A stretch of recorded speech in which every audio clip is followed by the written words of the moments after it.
What's good, everybody? Good evening to the U.S. audience. Good morning to everybody in India as we welcome to the Patel and Kumar live watch party. Of course, you know me, Shivam Patel, the host, and my co-host, Mr. Kumar, in Mumbai, India. He's got his mug. He's ready to go this morning, bright and early in India. Mr. Kumar, we have Game 6 here of the Suns and Clippers. Will Paul George and the Clippers force a Game 7 back at the Valley, or will Chris Paul finally get over the hump and get to an NBA Finals? But Mr. Kumar, good morning. How are you, sir? Good morning, top of the morning. I am refreshed and I'm just waiting to get this party started. The Patel and Kumar NBA live watch party, Game 6 of the Suns and Clippers. And as you rightly said, is it going to be go home for the Clippers, or is it going to be extending the series and taking it back to Game 7 at the Valley, at the Suns? So it's going to be the battle of two Pauls. Is it going to be Chris Paul, or is it going to be Paul George? Paul George is coming off an historic performance in Game 5, where, it was all expected that the Suns are going to close out the Clippers, but nevertheless, we are here in Game 6. And the score is, I think, 23-20 right now with about 2 minutes and 45 seconds left in the first quarter. And we are starting our party, Mr. Patel. Yeah. Yes, we are. Exactly. It's a big game here. Well, which playoff George are we going to see? Are we going to see playoff P, or we're going to see George Paul or pandemic P? Very interested in hearing, how he plays so far. But thank you, everybody, for joining us. Remember to put your comments in the chat section below. We'll have a little, contest here. Make sure if you want, everybody, you can guess the winner of this game and then the score margin, and have a little competition here where, so Mr. Kumar, just real quick, who are you predicting to win this game? I think the Suns are going to close out today. I think it's going to be a very close game, but I think it's going to be like a 3 or 4 point margin by which the Suns might take over and probably send the Clippers back home. All right, I'm going to go with the Clippers. I think the Clippers are going to win 109-108. Paul George is going to make a big go-ahead shot with 10 seconds left. We're going to have some drama, Mr. Kumar, in my opinion. So let's see what's going to happen. Again, it is a timeout, 23-20 Suns leading in this Western Conference Finals. And during the timeout, we'll also just want to briefly touch on the Eastern Conference Finals, Mr. Kumar. It's tied 2-2. Unfortunately, Giannis got hurt yesterday, but there's no structural damage to his knee, which was good news. Let's see if he returns the rest of the series. Of course, Trae Young is out with the bone bruise in his leg. But this series is tied 2-2 in the Eastern Conference Finals with Game 5 tomorrow night in Milwaukee. Yeah, I'm just so happy for Giannis that it isn't like a major injury, because when you look at it first, it just seemed like, oh man, this is going to be a sad ending for a brilliant season for Giannis. This was probably one of the greatest chances for Giannis and the Bucks to get the championship, because you pretty much don't have any of the stars, major all-stars playing, in the conference finals. So it's an injury-prone postseason. A lot of stars injured, and you can add, Giannis to that list as well. Yeah.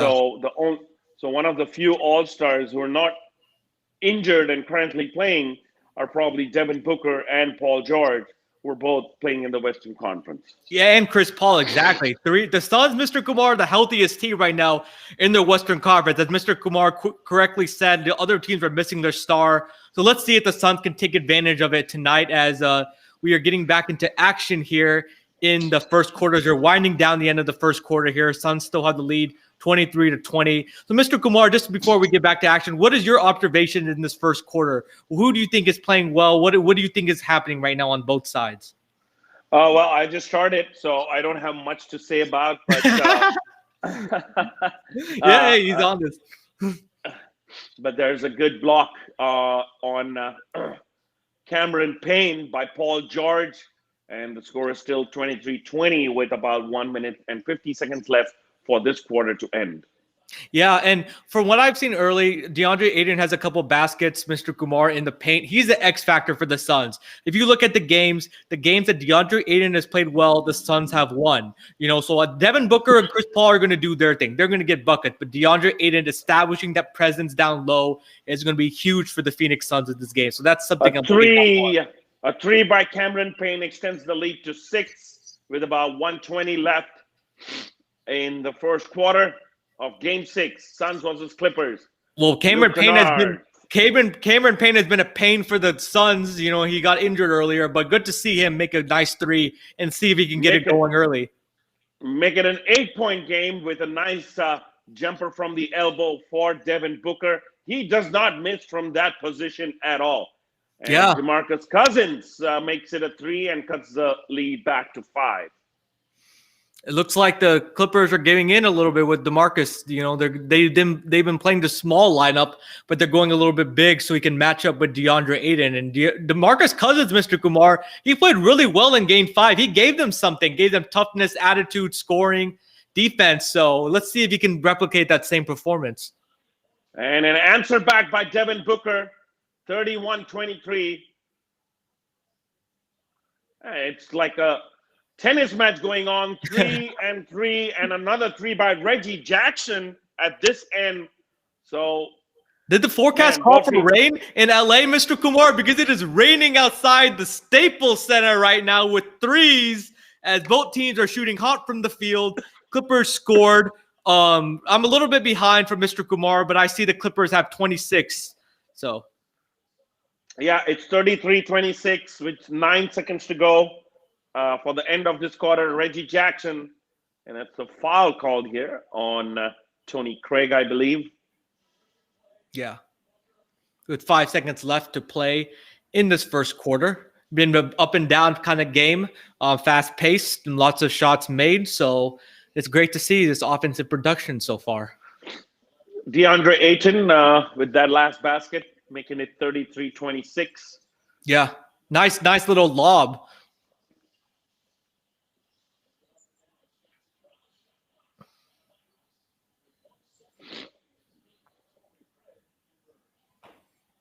Yeah, it was a foul on Torrey Craig trying to fight over the screen as Reggie Jackson was trying to attack the basket. So, I mean, luckily they had a foul to give. So, okay. Demarcus Cousins, and he banks it.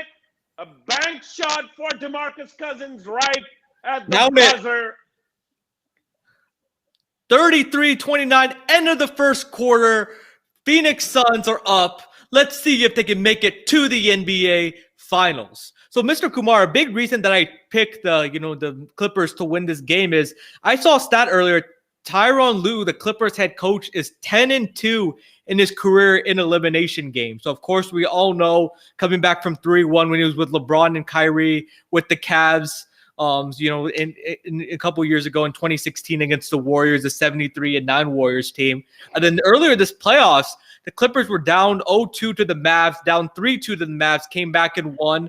They were down 0-2 again in the second round against the Jazz, and they came back and won. And they were down 0-2 again in this series. So Clippers are the comeback kings, Mr. Kumar. Yeah, and in this series, they've facing elimination since the last 2 games because they were down 3-1 as compared to the previous 2, postseason series. But a good game for DeAndre Ayton the first quarter. He's already got 10 points and 3 rebounds, 9 points for Devin Booker, 6 points for Chris Paul. And at this end, Reggie Jackson, the highest scorer with 8. And Demarcus Cousins with those 2 threes has got 6. Paul George is on 4 points and 4 rebounds. So that makes it 33-29 in favor of the Phoenix Suns, who are leading by 4. They led almost by up to 8 in this quarter, and then a barrage of threes by both teams cuts the lead to 4 for Phoenix Suns. But what I like about in this quarter is at least they're going down low to DeAndre Ayton to attack the basket. I think that is something that they didn't do much of in Game 5, and they were trying to rely more on the shots from outside, and Devin Booker wasn't really feeling it last game, although he had 31 points. But at the same time, I think the more you attack in the paint, you can really create that mismatch sometimes. And also Zubats, who is injured, and Demarcus Cousins are not really known for their rim protection. So maybe get a foul, keep going at it, and of course you can have players like Cameron Payne, Devin Booker, hot up from outside whenever they need to. So I think it's a good strategy by the Phoenix Suns. Hopefully they continue with that. And of course, they got to stop the perimeter shooting, especially Reggie Jackson, man. He's a revelation this season. He was down and out in the previous season. He came in after, waivers from Detroit Pistons, I believe. And the Clippers picked him up, and he's been a different ball player this season. He's been great at threes. I think he's 50, 60, and 88. That's what his shooting percentages are from the field, 3-point line, and from the free throw line. Yeah, Reggie Jackson is definitely playing himself into a big contract. The key for me in this game is which teams others are going to step up. So the last game, it was Marcus Morris, Luke Kennard, Patrick Beverly. The Suns' others would be like Jay Crowder, Mikal Bridges, Cameron Johnson, Torrey Craig, Saric. So whatever teams others and supporting cast step up and play well, make shots, or aggressive, play defense, that's going to be the key. We all know what the stars are going to do. We know Paul George is going to show out. We know Chris Paul is going to do his thing, getting to his mid-range shot, as well as Devin Booker can score at all three levels. But whoever's supporting cast can help them out is going to be the key, because you saw the last game, Paul George did not really play well until the third quarter, but he had Marcus Morris playing well. He had the others get it going. So the night allowed him to be able to get into gear and bring the Clippers home, in the third and fourth quarter of that last game. So before we start in the second quarter, I just want to read some team stats, Mr. Kumar. The Suns are shooting 64% from the field. Both teams have made 5 3-pointers, 0 free throw attempts for both teams, which is very surprising. Suns have but you just got Demarcus Cousins going to the free throw lane. Okay, right on cue. Right on cue. Thank you. I appreciate that. Right on cue, Mr. Kumar. So both teams are shooting pretty well. Both making 5 3-pointers. Rebounding battle is pretty even. So these teams are pretty evenly matched. So yeah, evenly matched. But 3-point wise, the first quarter. And a nice floater by Cameron Payne makes it 35-31. As I was saying, Suns is shooting 71% from 3-point. They're 5 of just 7 attempts, whereas it's 5 of 13 for the Los Angeles Clippers. Yeah.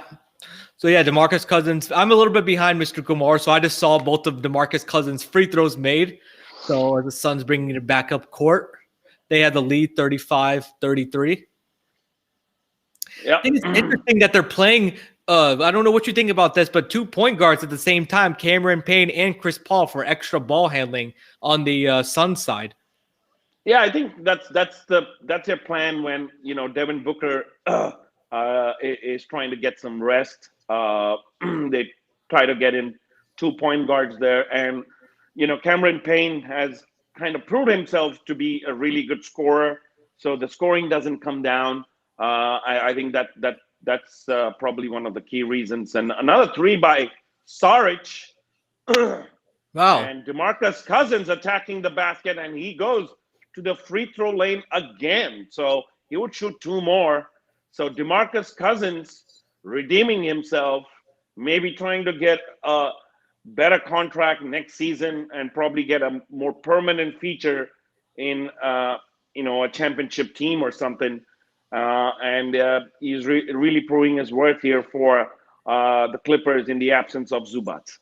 He can really do everything. He can score inside, of course. He can pick and pop, play defense, rebound. He brings the toughness, great leader. So great pickup by the Los Angeles Clippers. And yeah, he's a little bit of an upgrade over Zubac. So and the Clippers, I like that they're playing a little bit big this game. They've been playing the small ball, shooting a lot of threes, but now they have a established presence inside, and they're forcing a lot of fouls on the Phoenix Suns. So I like the change of game plan by Tyronn Lue of playing big and playing Demarcus Cousins in the series. Yeah, in fact, he pushed Chris Paul a little bit there. In fact, actually, they're playing Batum and Cousins together. Oh, okay. Saric with another three. So man, 2 threes for Saric back to back. So he's 2 of 2, and 2 of 2 from the 3-point line. Makes it an 8-point game again. Almost a turnover for the LA Clippers. Paul George not able to control that, and a wild pass out of bounds for Phoenix Suns. Man, it's all about turnovers also. Whoever can win the turnover battle is going to win this game. So Clippers need to be a little bit more careful with the ball. Didn't Paul George have like one game, he had like 6 turnovers or something like that, but they still won. So yeah, I think that last game, although he had like 41 points, he was still. Chris Paul getting the rebound back, offensive rebound. Cameron Payne attacks the basket, and he gets it done. A huge 10-point lead to start the second quarter for the Phoenix Suns. They are hitting up Dario Saric with those 2 back-to-back threes. Chris Paul and Cameron Payne inflicting some pain on the Clippers, and it's 45-35 with about 9 minutes left in this quarter, and I'm sure the Clippers are going to take a timeout and talk about it. Yeah, the Suns are hotter than the Phoenix desert right now, Mr. Kumar, throwing the ball into the ocean. They cannot miss. I love their ball movement, their player movement, the cutting. They're very active on offense. So great job so far by the Phoenix Suns. Bhushan, good morning to you. He is saying Demarcus Cousins is in aggressive scoring mode. He is for sure, Bhushan. He's playing really well. We need Paul George to step up a little bit, Mr. Kumar. He needs to get his offensive game going a little bit. But hey, he's more of a second half kind of player. But yeah, major props to the Phoenix Suns. And you could just tell, Mr. Kumar, that they're playing with more sense of urgency. The last game, I thought they felt like, okay, we're at home. The crowd's gonna push us through this game. But now they're playing with a sense of desperation. They're playing hard. They're hustling, getting to every loose ball. They feel like they want this game more, and they're playing harder than the LA Clippers. Yeah, I think it's there are 2 great coaches, one in Ty Lue and one in Monty Williams, and both are going to make the necessary adjustments in order to win the game. And as you pointed out, Ty Lue is 10-2 in elimination games, and definitely you got to consider him in the top realm of coaches in this league.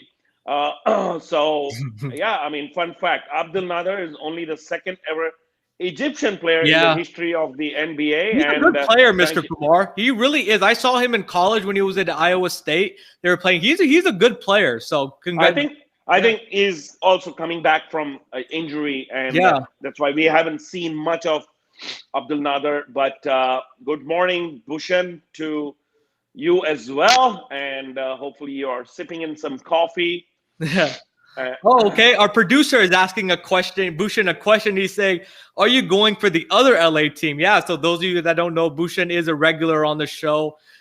He's a big Lakers fan like Mr. Kumar. So I'm curious to see who you're going for, Bhushan. And give us a score. Who are you going for to win, Bhushan? And give us the score. And, of course, everybody else, too. So me and Mr. Kumar gave our scores. Mr. Kumar is picking the Suns to make it to the finals. I'm picking the LA Clippers to extend it to a Game 7. So let's see what's going to happen here. Yeah, and all 4 teams, East and West. I mean, 3 teams have never won a championship, and of course, the Milwaukee have won a championship in the pre-merger era. That is, I think, in 1971. Before Kareem Abdul-Jabbar, with the before the NBA ABA merger. So It's going to be a very, very interesting finals for sure, because you're going to probably get a new champion being crowned, and even Bhushan thinks it's going to be a Sun and a Hawks final. And Wow. I still believe that the Bucks still have something left in the tank in order to overcome this Hawks team, who also don't have the services of, Trey Young. I They know might in Giannis game is, 5. We'll see, Yeah. but I think the defense of the Milwaukee Bucks can get it done. But Mr. Kumar, the Hawks even have more weapons. Yes, Holiday's an all-star. Yes, Middleton's an all-star. But the Hawks have more overall weapons. They have a Kongwu. They have Gallinari. They have Herter. They have Bogdanovich. They have Capella. They just have a more balanced scoring attack. So I think the Hawks can now win the series.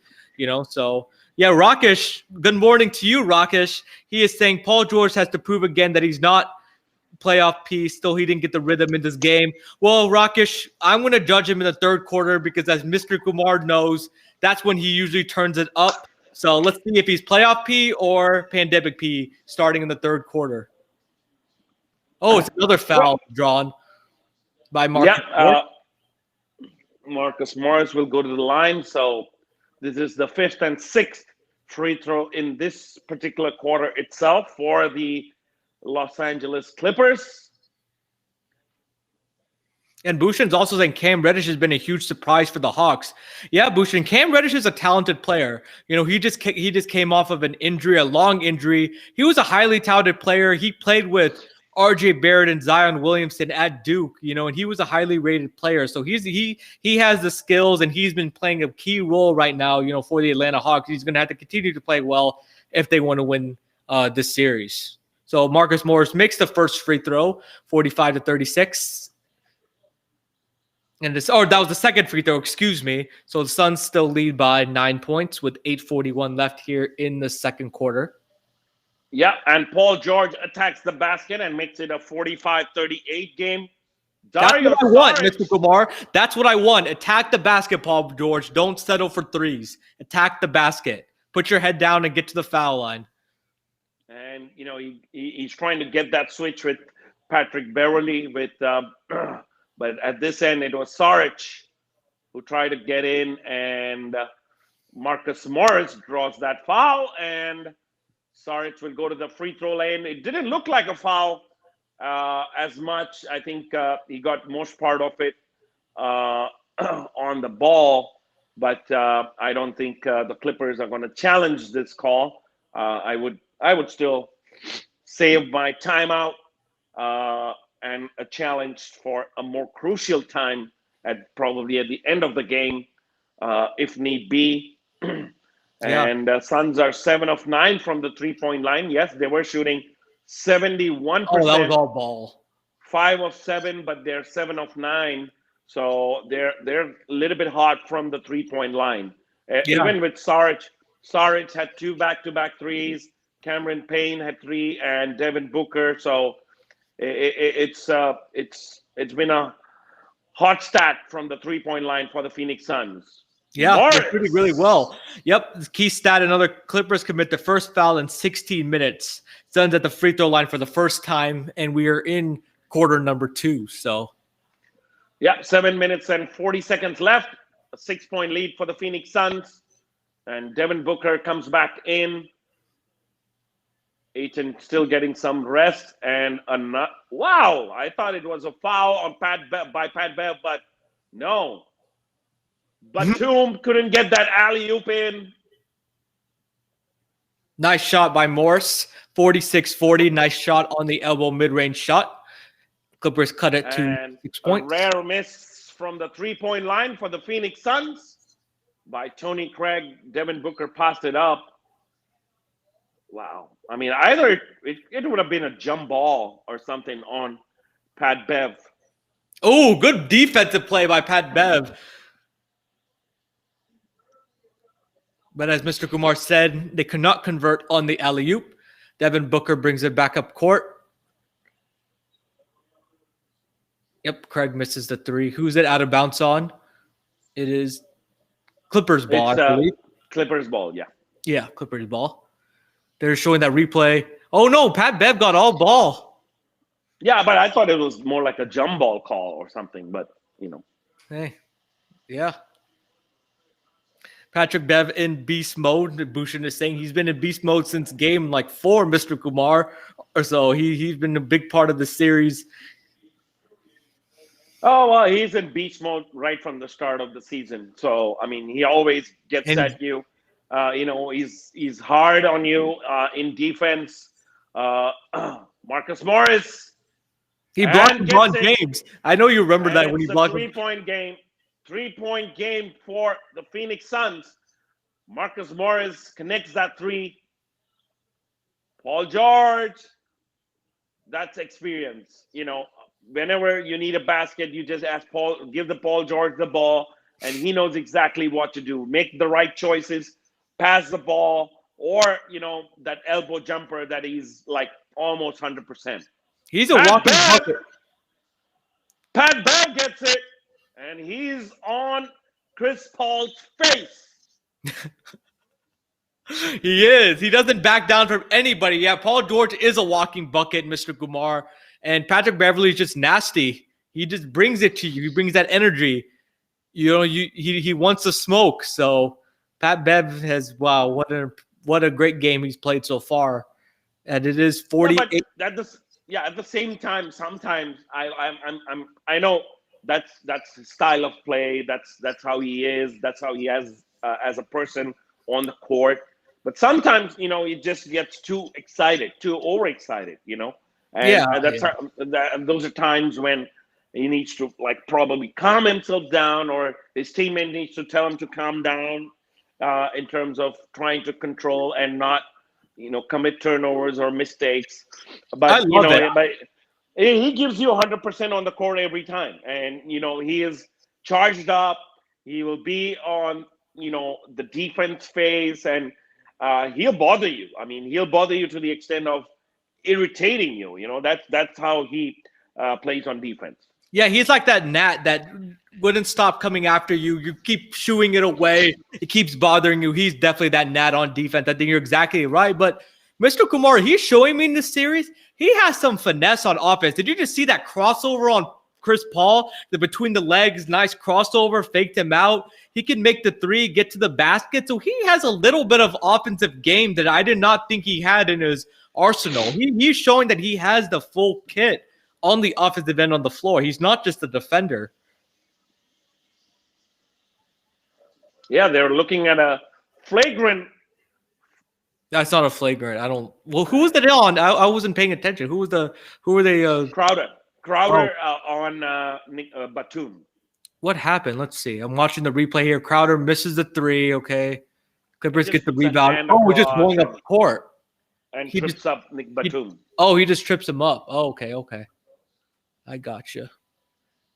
Maybe that was a foul, though, on Nick Batum that they missed on the jump shot of Jay Crowder, but no call. And I think Batum will shoot 2 free throws because the Phoenix are over the foul limit. I think they called a flagrant 1. No, common foul and 2 free throws for Batum. So, but that's a chance for them to cut the lead back to 1. So a good run by the Clippers to be on top of it. They were down by 10 at the 9-minute mark. So in the last 3 minutes, they've had a good run to cut the lead back to 1. Yeah. And Ayton comes back in for Saric. Nothing malicious there. Yeah. Clippers are already in the bonus. So let's see, if they can continue to get to the foul line, get points while the clock is stopped, while the Suns defense is not set. So that's going to be key for the Clippers. But making their free throws, Mr. Kumar, game 2 and game 4, they cost themselves because they missed free throws. Otherwise, the Clippers probably already would have won the series, if they won games, 2 and 4. So they need to convert at the free throw line. That's going to be the key to winning this game. Yeah, another 3 attempt by Pat Bev from the corner. He misses. Rebound by Crowder, but a foul there while rebounding on Terrence Mann, and the ball will roll back to the Phoenix Suns for an out-of-bounds throw, and the lead is still by one for Phoenix Suns, 48-47 with 5 minutes and 39 seconds left in this half. I don't really like Chris Paul, jacking up those threes. He's not been really good from the three in this particular series. Yeah. And Pat Bev going hard at Chris Paul, and a foul has been called on him. No, but I wanted to touch on your point about Chris Paul not shooting a lot or not making a lot of threes. I agree with you. They need to put him in more pick and rolls. We know that his game is that mid-range jumper, that 10 to 12-foot jumper. That's where he's money or getting to the basket. So I agree with you, Mr. Kumar. And ladies and gentlemen, those of you that are just watching me and Mr. Kumar for the first time, we do not agree a lot. So, at least we can agree on something here. Both of us don't have a stake in this game. My team isn't playing. Of course, Mr. Kumar's team is not playing. So we're just watching as NBA fans tonight, Mr. Kumar. Pardon me? We're just watching as NBA fans. We don't really have a stake. These aren't one of our teams, Yeah, I think, as I pointed out, we're going to get a new champion. And probably one of those few teams left. Ooh! Ooh! Go ahead. Nice dunk by Booker. Yeah, a few teams left in this who really were probably expected to go a little bit further than as expected is probably the Los Angeles Clippers. Nobody gave too much chance to the Bucks or the Hawks or the Phoenix Suns. Reggie Jackson with that three-point play will tie the ball game at 50-all with 5 minutes left. But as I was saying, the LA Clippers were probably expected to be in the conference finals, as even you had predicted. But Jay Crowder with a three from the corner and makes it a 3-point ball game. Apart from the Clippers, I think nobody expected the other three teams to be this far in this competition.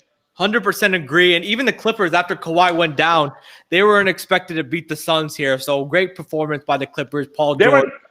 They weren't expected to win. Win against Utah Jazz after or Dallas. Kawhi Leonard went down.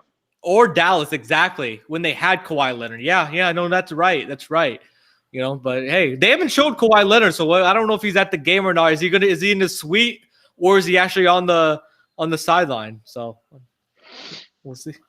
But yeah, 53-50 with 4:05 left. And another trip to the lane for Pat Bev this time.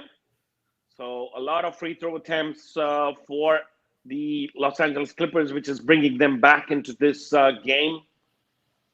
Yeah, they're getting points off of just getting to the line. They're not shooting the best from the field. They're struggling a little bit, but hey, they're manufacturing offense to the free throw line. That's what you have to do, Mr. Kumar, until you get hot. And I love that attack. And Crowder felt like he went straight up. He may have went straight up, Mr. Kumar, but nevertheless, it is a foul on Jay Crowder, sending Pat Bev to the line. But once again, folks, if you have tuned in, here's your chance. I know we're not doing a contest or something today, but you can still predict the score line and who's going to win this Game 6 tonight with the Suns and the Clippers. So, let's have fun while we are watching this game. Devin Booker with that elbow, 2 points and a foul once again on Pat Bev. So he will go for a 3-point play, and the lead is back to 3.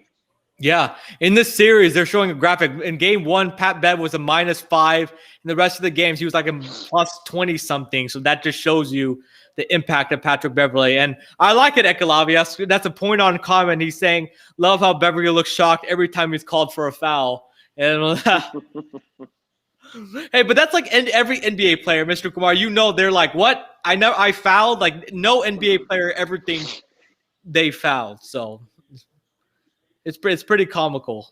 But Devin Booker converts on the 3-point play, 56-52 Phoenix Suns. And Devin Booker got to a spot of a screen from Deandre Ayton with a nice 15-foot jump shot, drawing the foul on Patrick Beverley.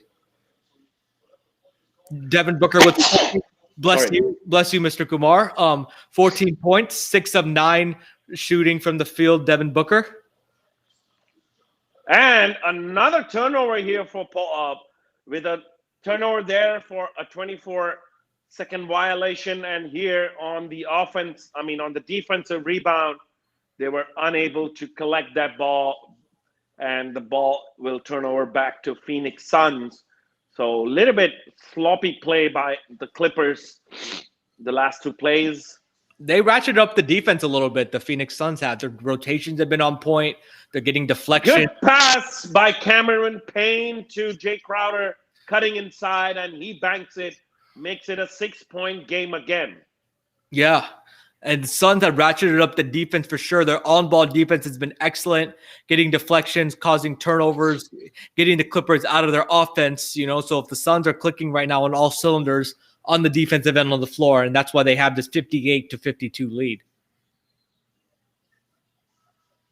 And that's a loose ball foul on Terrence Mann, and the ball will probably go to Phoenix Suns, and if they're above the bonus, Jay Crowder will shoot 2 free throws. The timeout taken here. The Suns lead by 6, 2 minutes and 51 seconds left in this quarter.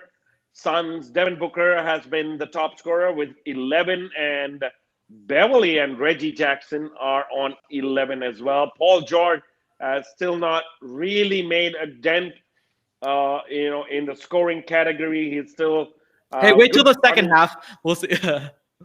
It's kind of they're playing good defense on him, and they're not like really trying to get those switches. And he's been guarded either by Devin Booker or Mikal Bridges, constantly. So I think that's what is causing some problems. So let's hope that he becomes playoff P in the third quarter for the Clippers. But right now, it's Suns by 6. Yeah, and some team stats here. The Suns are shooting a blistering 58% from the field compared to 47% from the Clippers. The Suns have made 8 threes compared to the Clippers only 6. The free throw line has been a huge disparity right now. 10 of 11 for the Clippers, then 2 of 3 for the Phoenix Suns. But the Suns have 15 assists to only 8 for the Clippers. And then turnovers, Mr. Kumar, 4 turnovers for the Suns, 3 turnovers for the Clippers. And the Clippers are also, or the Suns, are also lead in the points in the paint. So yeah, as we are in the commercial, as Mr. Kumar said, the Suns are leading this game right now. So as we're getting closer to the half, but Mr. Kumar, I want to talk about the coaching hires. So of course we know there's like a lot of coaching opening positions so far, in the NBA. This offseason, a couple of them have already been filled. Ime Udoka, former Spurs assistant, is with the Boston, Celtics. Rick Carlisle lands with the Indiana Pacers, and Chauncey Billups goes to the Portland Trailblazers, Mr. Kumar, who there's some rumors whether Dame wants out or not. There was a rumor that Dame did want out because he didn't like the direction that the team was going and then the new coach. But the Dame refuted that, saying that he wants to be with the Portland Trailblazers. So what do you think about these new coaching hires so far, Mr. Kumar, and then the Dame drama? I think Dame's ultimately going to stay with the Blazers. I wouldn't be surprised if he leaves, but I think he's a loyal guy. And if he likes what they're doing, the right direction of the team, get some free agents, because right now that, they really haven't been out of the conference finals since a couple years ago. So it's going to be interesting to see if the Blazers are able to keep, Damian Lillard. In all likelihood, I think he'll stay in Portland. I don't really expect him to probably get a trade in. And even if he does get a trade, it's going to be a very difficult proposition for any team to get like a max player unless and until you kind of give a lot of your assets, for a player like Lillard. So it's a tough choice, but I think it's a good hire. But Chauncey Billups, again, not much experience coaching wise. He's an assistant coach with Ty Lue here at the Clippers, and he's a first-time head coach as well, but at least a 1 year, 1 year experience as an assistant coach, assisting Ty Lue. So at least he's a little bit better than Steve Nash, who has probably no experience. No, you're right about that for sure. But one other point before we get back to the game, one other coaching hire I missed was Jason Kidd to the Dallas Mavericks, Mr. Kumar, and they got a new president of basketball operations. They promoted Nike executive Nico Harrison, so some changes in Dallas there. But let's go ahead with the rest of the game. Mr. Kumar is a little bit ahead of us, so I'll let him talk about some of the action that's been taking place since we came back. Yeah, it was an 8-point game, which has been cut back to 6 by Marcus Morris, who just shot from just behind the free throw lane with Ayton guarding him. So 60-54 with 2 minutes, 20 seconds. Cameron Payne here trying to get inside, but it's another defensive rebound that has been overturned, and the ball goes out of bounds back to. And Luke Kennard comes into the game. I thought this was a little bit late to bring him in. He's been shooting really well, from 3 this series. So he's been instant offense off the bench. So let's see if he can heat up. He's checking in for the first time in this game. Yeah, but it looks like the ball did come off Ayton, but they won't overturn that. Jay Crowder with another 3 makes it a 9-point game. So they're going back and forth with those leads. It was the Clippers that cut it back to 1, but the lead is back to 9. Yep. And I wondered, hey, Shahid, welcome to the P&K watch party. Good morning to you. Thank you for joining.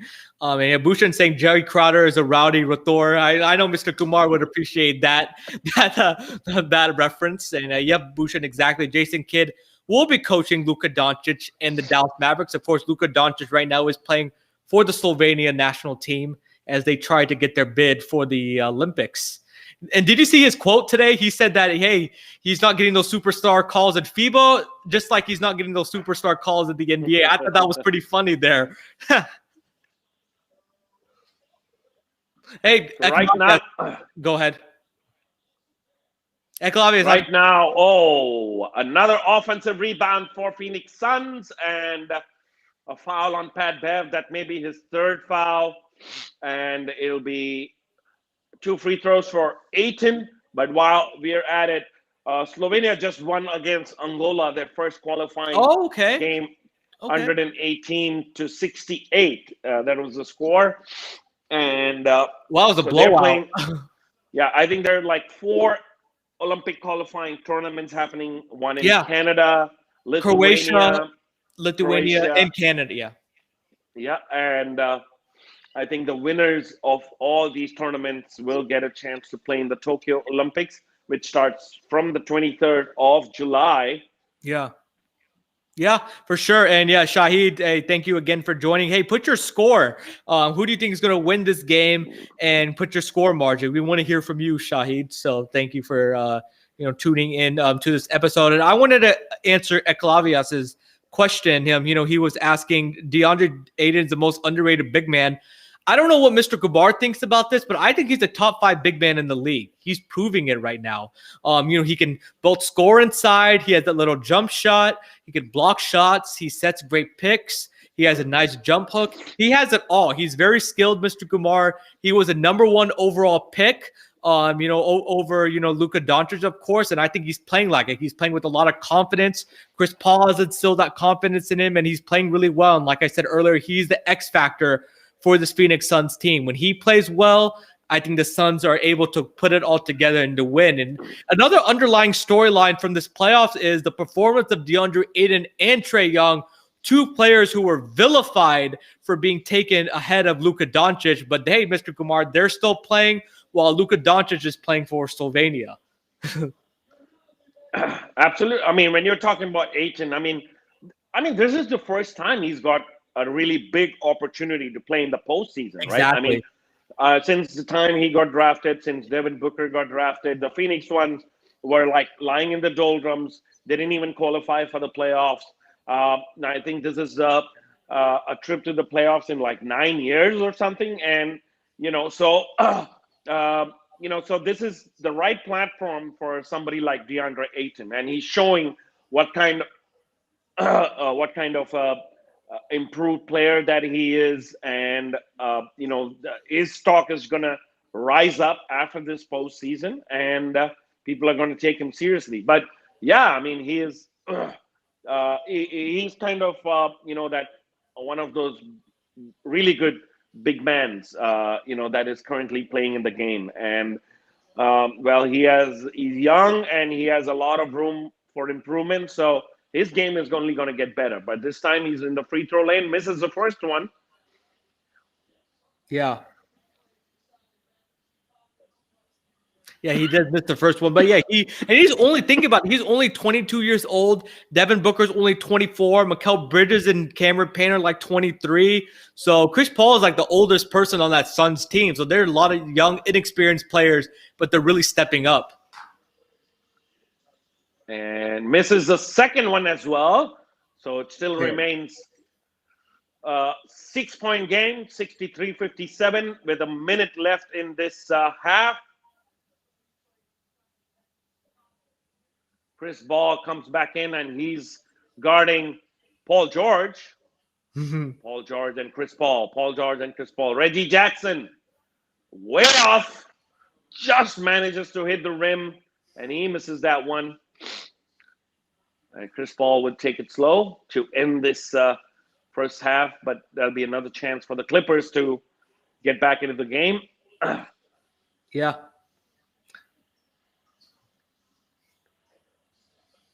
Oh, and Bhushan is saying Becky Hammond's on her way to becoming the first women head coach in the NBA. Yeah, no, Mr. Kumar, she got a second. Crowder three. Makes it a 9-point game. Yeah, please carry on. No, no, of course. We're just trying to, as the game is going on, just wanted to talk to this comment, but thank you. It was a big play by Jay Crowder for sure, Mr. Kumar. But yeah, Becky Hammond got her second, interview round with the, Portland Trailblazers. Unfortunately, she didn't get hired by them, but they hired, Chauncey Billups. But I think she's going to be a head coach in no time. Either she's going to get another position before, or she's going to take over, when Greg Popovich, retires. Sorry. So 9-point game at the half. Phoenix Suns will be happier with this result in the first 24 minutes, but they got to defend for the next 24 minutes, and we'll see what happens, whether the Clippers are able to make a comeback or it's going to be Suns all the way, and they make their maiden trip to the NBA Finals. So yeah, stay tuned for the second half. So continue with the discussion on Becky Hammond. Yes. No, of course. No, I pretty much said everything I wanted to say. That she thinks she's going to get a head coaching opportunity either with another team, or she's going to take over maybe in 2 to 3 years when Greg Popovich retires.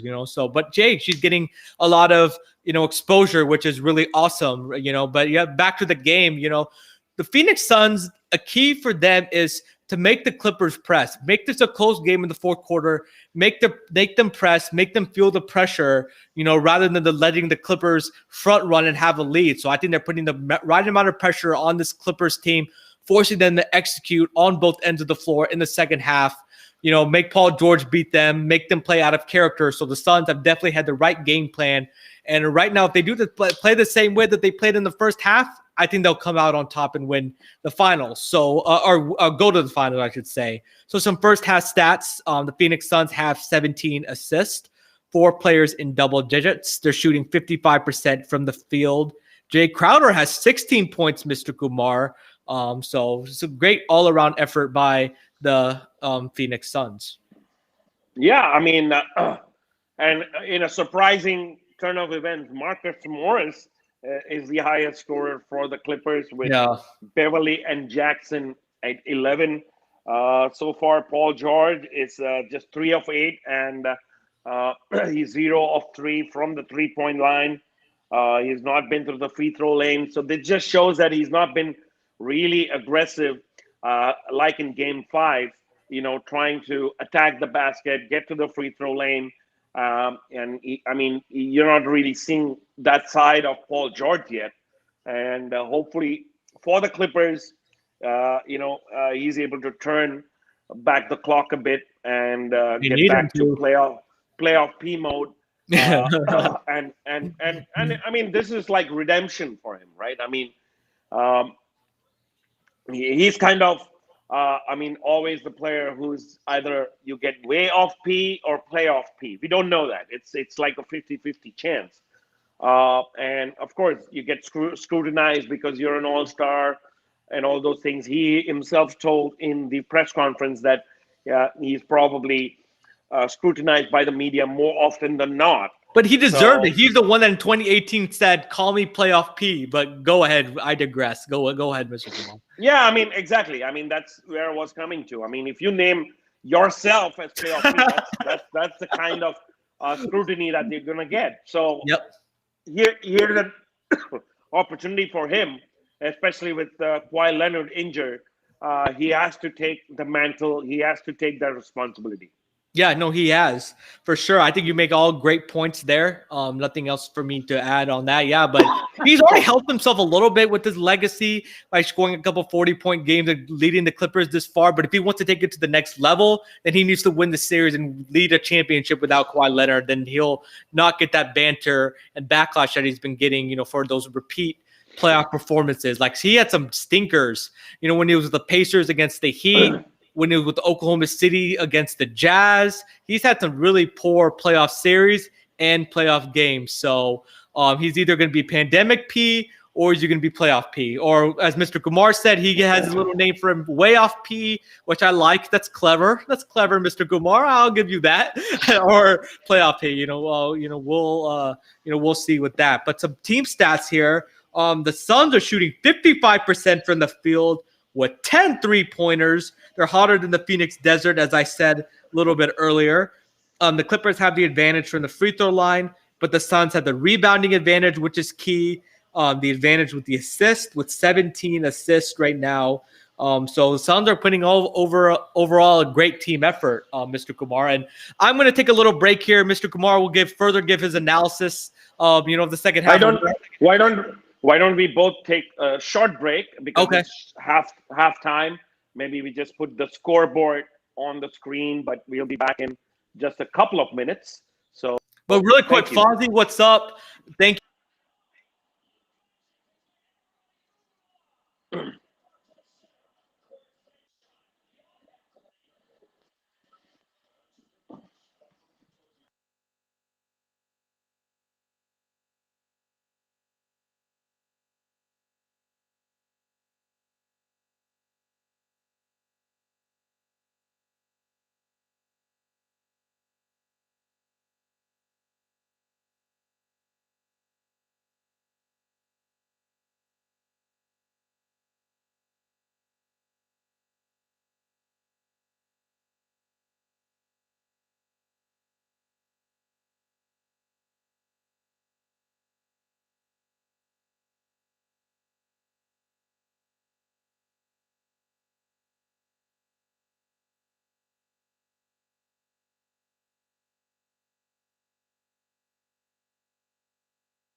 All right, so I am back here. Mr. Patel is back. I'm waiting for Mr. Kumar to come back, but let me carry on. For we are at halftime again, 66-57. The Phoenix Suns are leading. Hey, Fozzie, wanted to give you a shout out. Thank you for joining this live watch party. I hope you're enjoying the game so far. I want to hear from you, Fozzie. Who do you think is going to win tonight? And give me a score margin by how much. So thank you, Fozzie, again for tuning in as right now we have a pretty competitive game here right now, so with the Phoenix Suns and the LA Clippers. Again, can the Phoenix Suns make it to the NBA Finals, or will the LA Clippers force a Game 7? And Ekalavias is saying, right, to compare Paul George to Scottie Pippen with Kawhi being the MJ.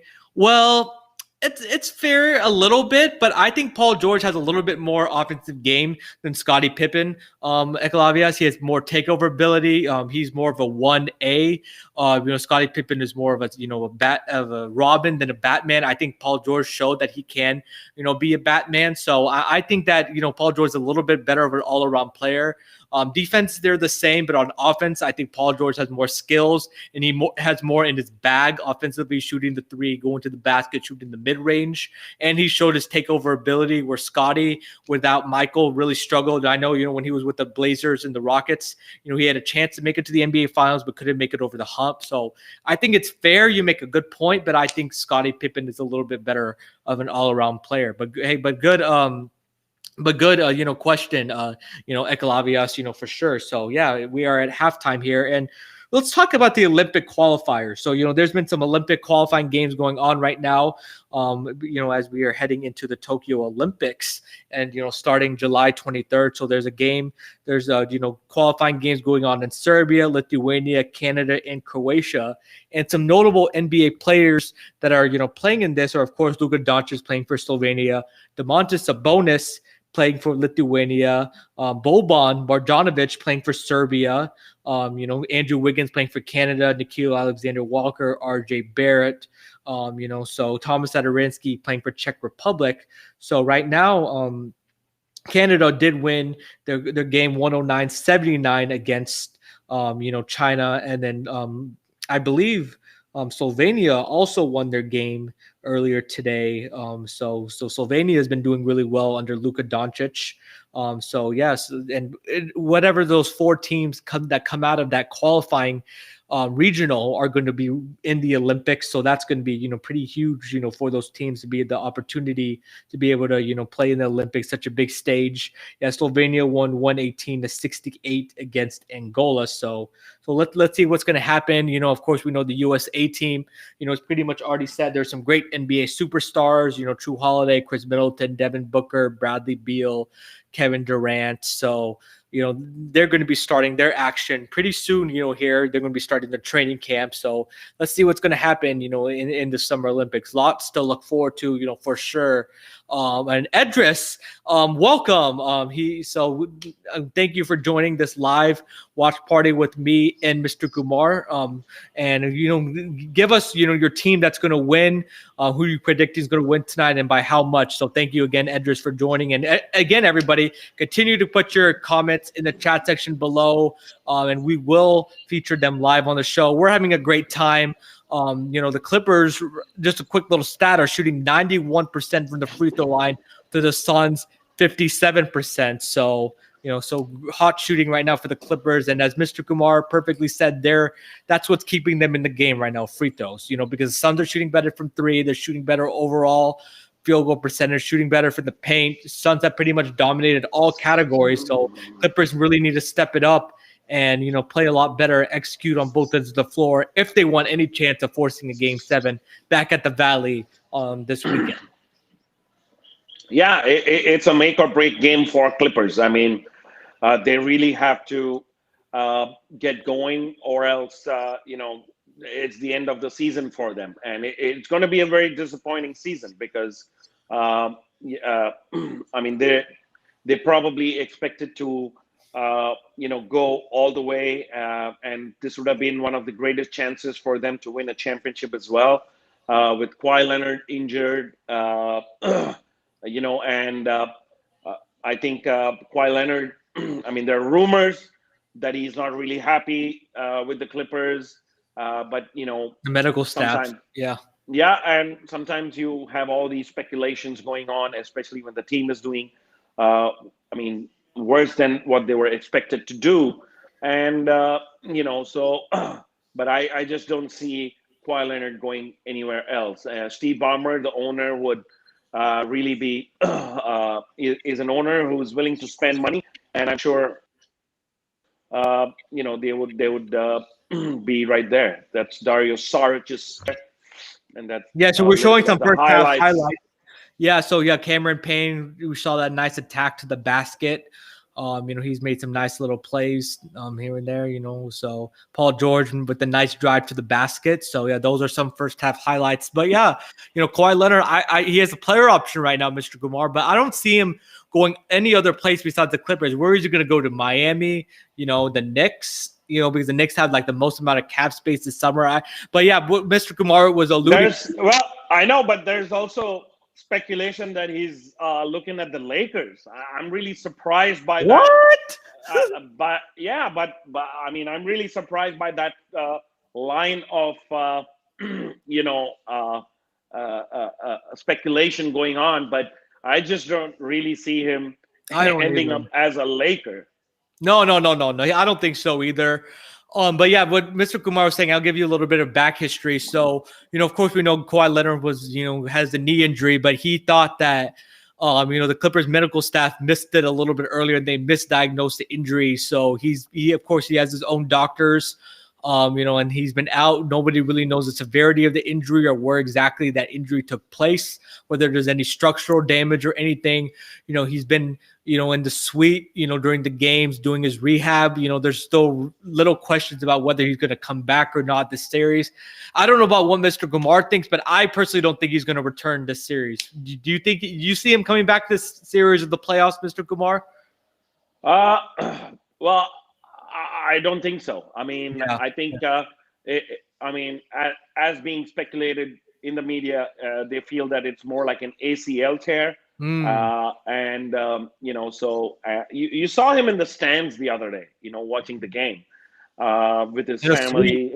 But I mean, that's just kind of lame. I think as a player, if you are like, you can pretty much be on the bench, support your team from the bench, and that's what most injured players do. Trae Young was seen dancing yesterday, Yeah, on a bad knee or on a bad ankle, excuse me. on a bad ankle, yeah. Exactly. But Mr. Kumar, at least he showed up when he did this whole shenanigans with the Spurs. He didn't even go to the game. So at least Kawhi Leonard's at the Staples Center. But there's some reports, Mr. Kumar, I know you've seen this, that he's distancing himself a little bit with the Clippers. So we'll see. But hey, that's for speculation for the offseason. Me and Mr. Kumar will discuss this at length. But let's get back to the game, Mr. Kumar. I believe the second half is starting very soon. Yeah, the second half is starting. Paul George, again, a huge ask of Paul George. He has to be better. He has to be attacking if this Clippers need to win this ball game, because it's a 9-point game at the half. So Suns Clippers, it was 33-29 in the first quarter scoring for the Suns and Clippers, and 33-28. So a 9-point lead here to start.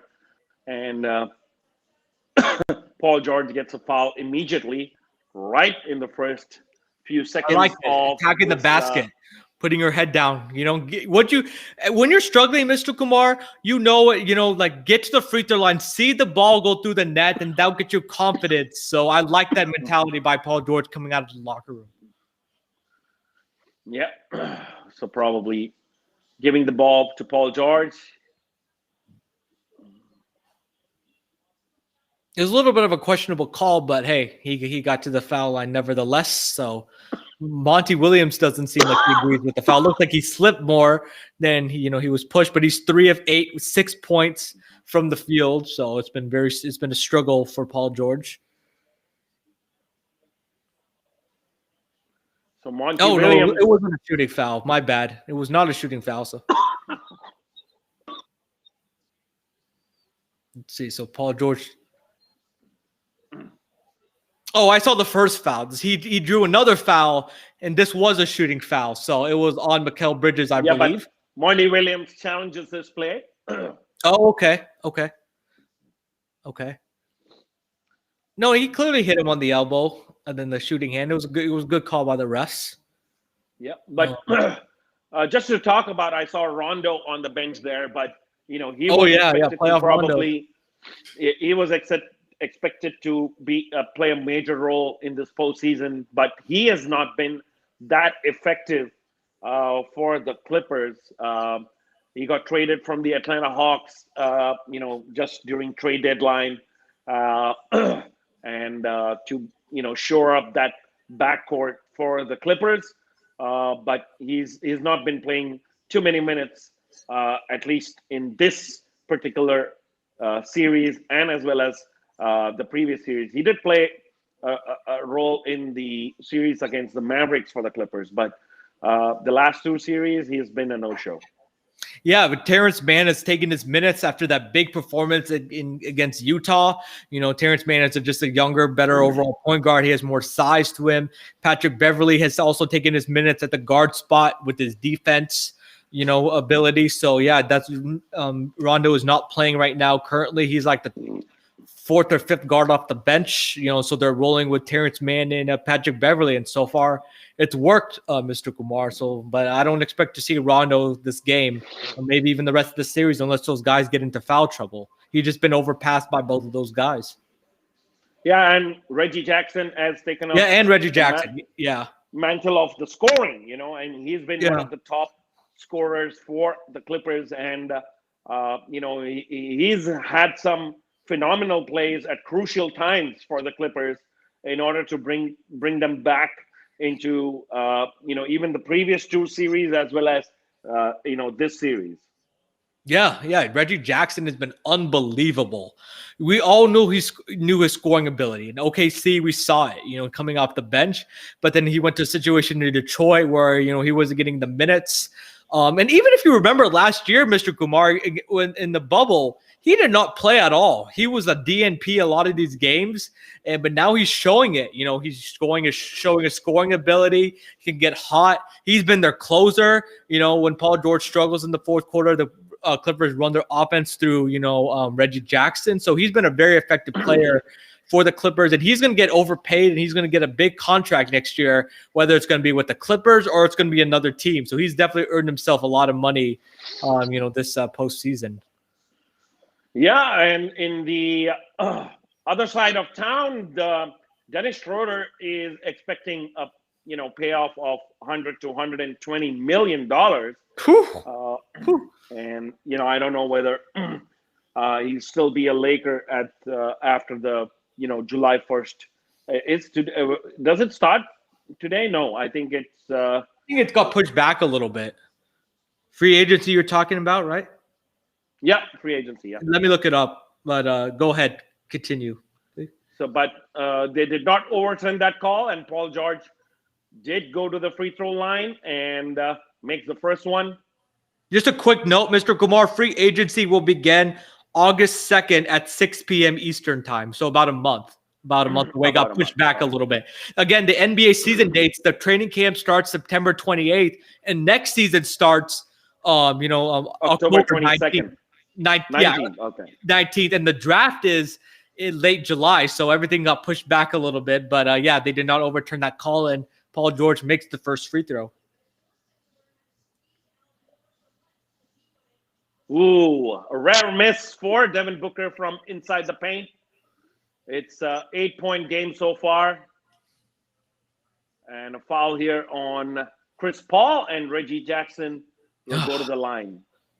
Paul cannot miss that free throw. Yeah, he just shot. Was it a three free throws or two free throws? I believe it was two free throws. Yeah, but he did miss the last free throw. And it's an 8-point game, 66-58. Okay, yeah. So Kawhi Leonard in the bench this time. Oh, he is. Okay. They haven't showed him yet on my TV, but okay, good for him. Of course, Mr. Kumar is watching on Star Sports. Mr. Kumar, we talked about it a little bit earlier that Star Sports is broadcasting all the playoff games there in India. So that's great, for the Indian audience to be able to enjoy these playoffs because it's been a great playoffs. I know the stars are out, the Kevin Durant's, LeBron James, the Stephen Curry's, but it's been the new generation, the new blood, and it's been a very interesting playoff so far. We've had some great games. Nets Bucks game 7, Hawks Sixers was a great games. There's been a ton of great games here in this NBA playoff so far, and I'm glad the Indian audience is able to enjoy it on Star Sports. A turnover here for the Clippers after a bad shot by Devin Booker from 3, did not even hit the rim, but they lose the ball. Pat Bev loses that ball and turns it over to the Phoenix Suns. Yeah, and Ekalavias, I'm with you. Let's go Clippers. Give us a game 7. I'm hoping for both game 7s, Mr. Kumar.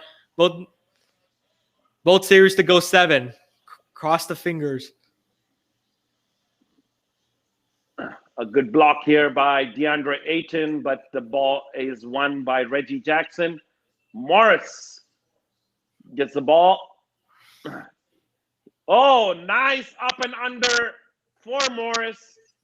And he cuts the lead back to 6. Hey, that might get him going, Mr. Kumar. He's been struggling in the first half. So let's see if that gets his confidence going. See if Morris can heat up. Well, I mean, he was a top scorer. He's got Crowder. Makes it another 3. Takes it back to 9. What is it with Jay Crowder in the playoffs? Last year he was, with the Heat. He was with LeBron all those years, and now he's doing good things with the Phoenix Suns. He's always been that scratchy player. I mean, he was with the Utah Jazz. Then he went to Boston Celtics. Then he got traded for Kyrie Irving to Cleveland, and he played with LeBron in his final year with Cleveland, and then. I think then he moved to Miami Heat, and now he's with the Phoenix Suns. So he's like a role player, but a good role player as such, and good on defense as well. 3-and-D type of player, yeah. Yeah, 3-and-D type of player. So Paul George going to the line again. Okay. This time a foul on Jay Crowder, and this time he makes both those free throws. There you go. Paul, that's what we need from Paul George. He's going to have to take over, Mr. Kumar, put the team on his back, and try to carry the Clippers to a win because they're going to need Paul George to play like he did in Game 5 where he scored 41 points. If they want any chance of coming back and winning this game. And yeah, the series is showing a stat. Jay Crowder shot 27% from the series from 3, but now he's shooting like 40% from 3 in this game. So Jay Crowder definitely heating up. It is 71-64. Phoenix Suns with 9:30 left to play in the third quarter.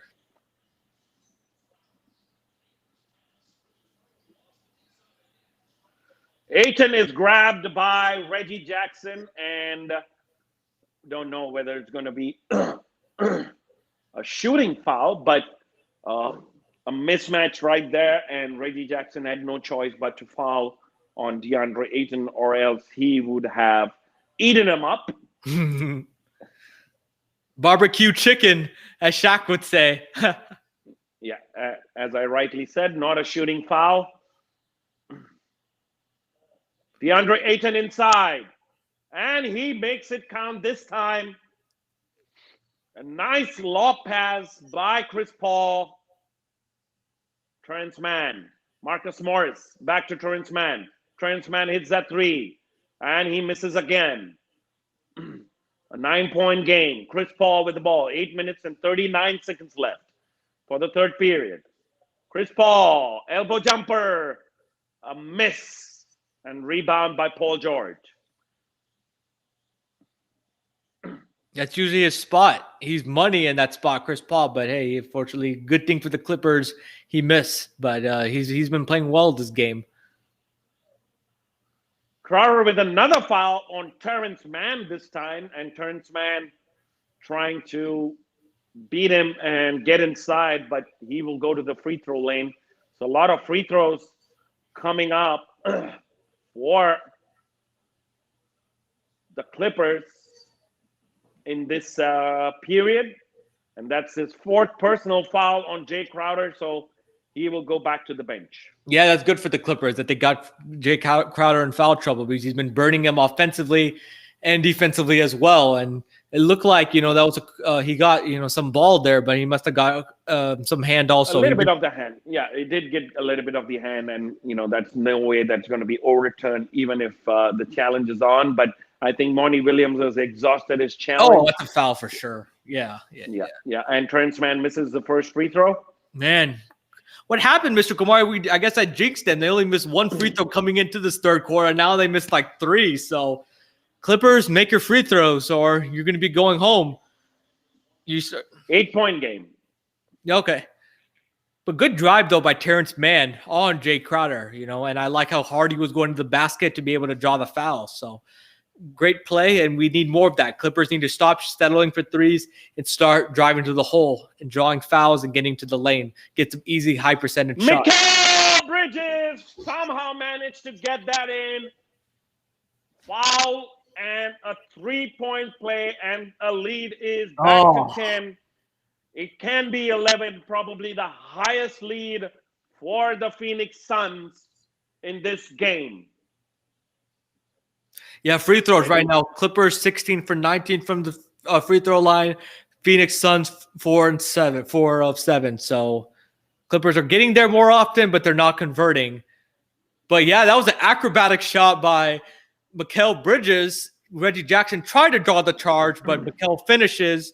The 3-point play, 76-65, Phoenix Suns. And they're comfortable in this building, Mr. Kumar, because I know you remember they beat the Lakers in Game 6 in the same building. So, they like playing in Staples Center, the bright lights of LA. Paul George with that nice turnaround jumper from inside the paint makes it 11 points for Paul George. He's 4 of 9 with 7 rebounds to go along with. Paul George gets the switch. Deandre Ayton inside. A nice right hook, but no. Offensive read on Tony Craig. Mikal Bridges. And floats it up. Chris Paul with a nice floater. He's got 14. He's Suns' largest lead of the game, 78-67. 7:04 left to play in the third quarter. Hey, you can never write these. Nice slam by Devin Booker. Makes it a 13-point game for the Phoenix Suns. Oh, man. Hey, but any lead is a small lead for the Clippers. They have come back from a 16-point lead against the Utah Jazz. They've come back from a 24-point lead against the Utah Jazz. And I believe, they also came back in Game 5, I think, or Game 4. But, it was, they have come back from huge leads against the Mavericks, against the Jazz. Yeah. So you cannot count them out. The Clippers can come back. But can the Suns hold them off? That's the big question. And we'll know in just a few minutes because Chris Paul said, hey, the Clippers, them boys fight. They go down swinging. They play hard. They play with edge. They play with energy. And Devin Booker with a lion roar there. You saw his veins popping out, Mr. Kumar. What a ferocious jam. But yeah, the Clippers, you cannot count them out, but they're showing no life. They're not making shots. Marcus Morris is struggling. Paul George needs to be more aggressive. Terrence Mann needs to step up. Reggie Jackson. So you need the other role players to play well and to hit shots for the Clippers. They're just missing shots, and they need to step up on the offensive end of the floor if they want any chance of coming back on this game because the Suns, they don't look like they're cooling down at all on the offensive end of the floor. I love their execution. I love that their ball movement, their player movement, they're getting wide open shots. They're getting great looks. They're running their sets. So the Clippers need to play better defense and to make shots on the offensive end of the floor, drive to the basket, put some pressure on this Phoenix Suns team, or the Clippers are going to be going home early. The way it looks, the Suns are heating it up. And Clippers are cooling down. That's what it looks like. Clippers haven't really hit big shots this particular quarter. Marcus Morris just missed a 3. Terrence Mann has been not really good. He missed a three. Paul George, he missed some free throws. So it's all going wrong for the Clippers this particular quarter, and the lead has surged to 13 points, with about 7 minutes left. But still, I mean, a long way to go. But, I just don't feel the Suns are like the Utah Jazz and the They're not. Mavericks They're not. to let go of such a big lead, because defensively they're better. Offensively, they're better, especially with Chris Paul on the floor. And even Cameron Payne has taken a huge load off Chris Paul. He's been scoring with a very high percentage. So, it's it's going to be a very, very difficult proposition for the Clippers if they need to make a comeback. And if they need to win this game, they need to make a comeback this particular quarter. So, as Ekalavius points out, it's a balanced scoring. 5 Clippers players in double digits. Yes, 5 Clippers players, but they're struggling, still, though. They're struggling. Yeah, they're shooting only about 44% from the field and 30% from the 3-point line, whereas it's 55% for Phoenix Suns, both from the field and from the 3-point line, and that's been the biggest difference in this ball game. Yeah, that's really the only category that the Clippers are winning in this free throw line, but their Suns have had more points in the paint, better field goal percentage, better 3-point percentage, taking care of the ball better. So yeah, and going back to it, this is not the same overall matchup, because the Clippers, they played Dallas. Of course, we all know that Dallas was Luka centric. Luka Doncic had the ball in his hands a lot, had to create. The Jazz, it was all Donovan or bust. Donovan Mitchell had the ball in his hands a lot, but the Suns are a more well-balanced scoring team. They have Chris Paul, Devin Booker, DeAndre Ayton, Mikal Bridges, Jay Crowder, Cameron Johnson. So the Suns have many different ways that they can beat you.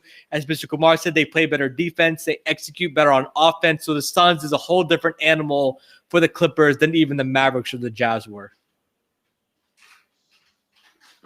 Another foul here on Mikal Bridges, trying to run over that screen, but he ended up hitting Marcus Morris. And since they're in the bonus, Marcus Morris gets to the free throw lane and the chance for them to cut the lead back to 11.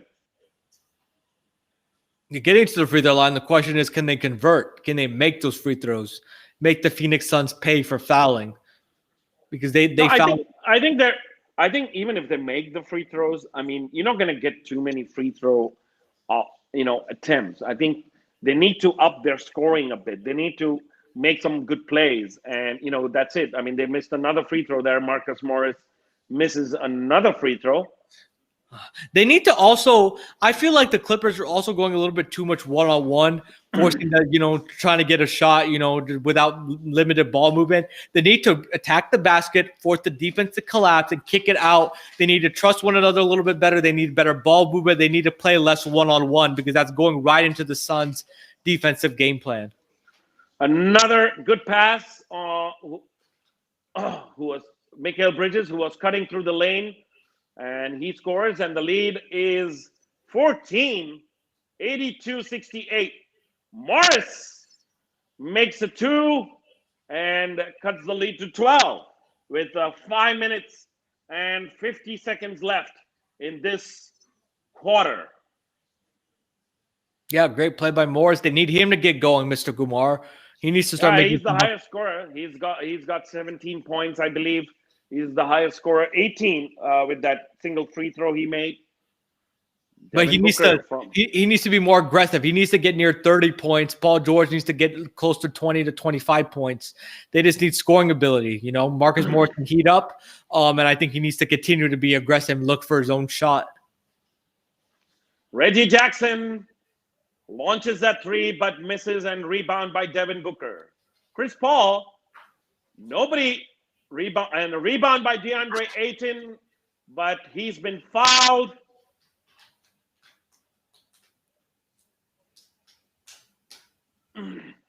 Is shooting foul or on the floor? No, offensive, like rebound foul. So he took that offensive rebound. Oh, loose ball foul. Oh. No, not a loose ball, but he had the ball with him. But still, I think he ended up hitting on the eye there by Paul George. So Paul George will pick up that foul. Oh, I got you. A nice advantage there. I think 27-22 is the rebound. But this time the ball has been stripped by Demarcus Cousins. Hey, he's back in Boogie.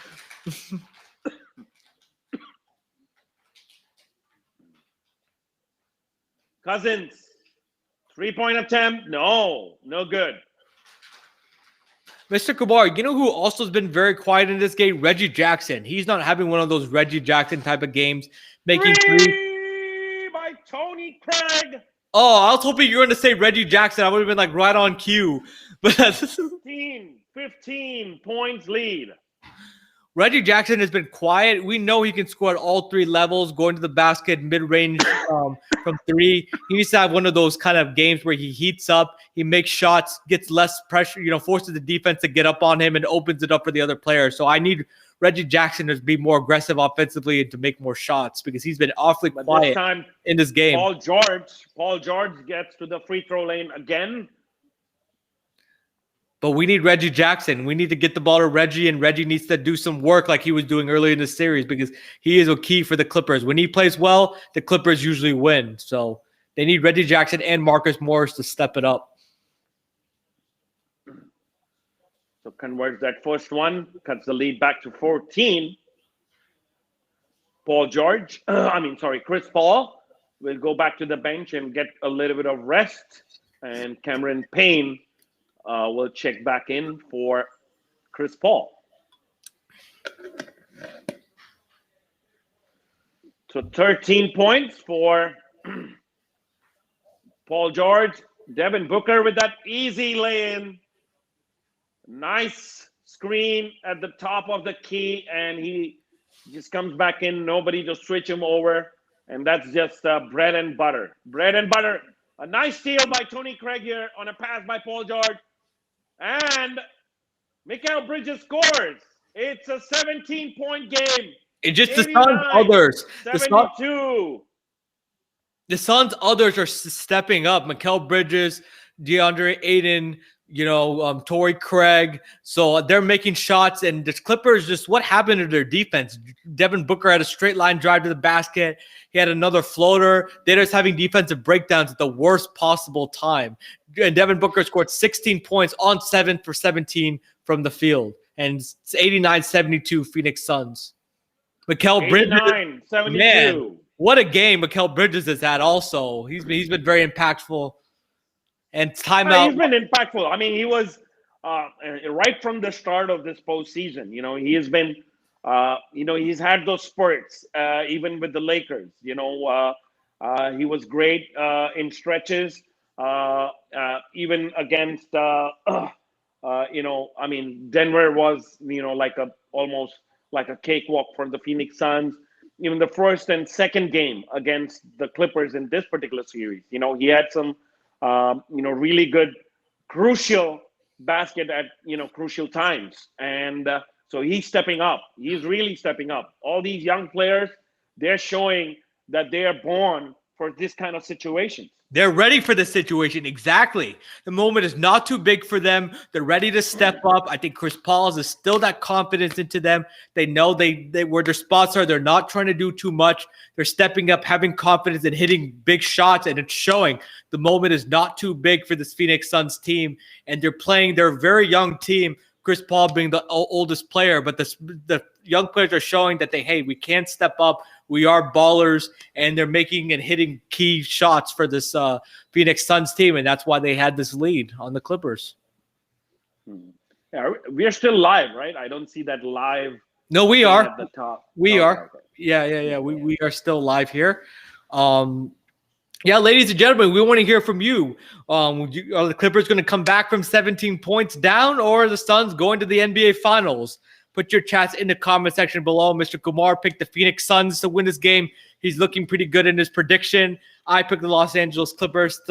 Still work to do. But look at this stat. In the third quarter, Phoenix 23 points, Clippers 15 points.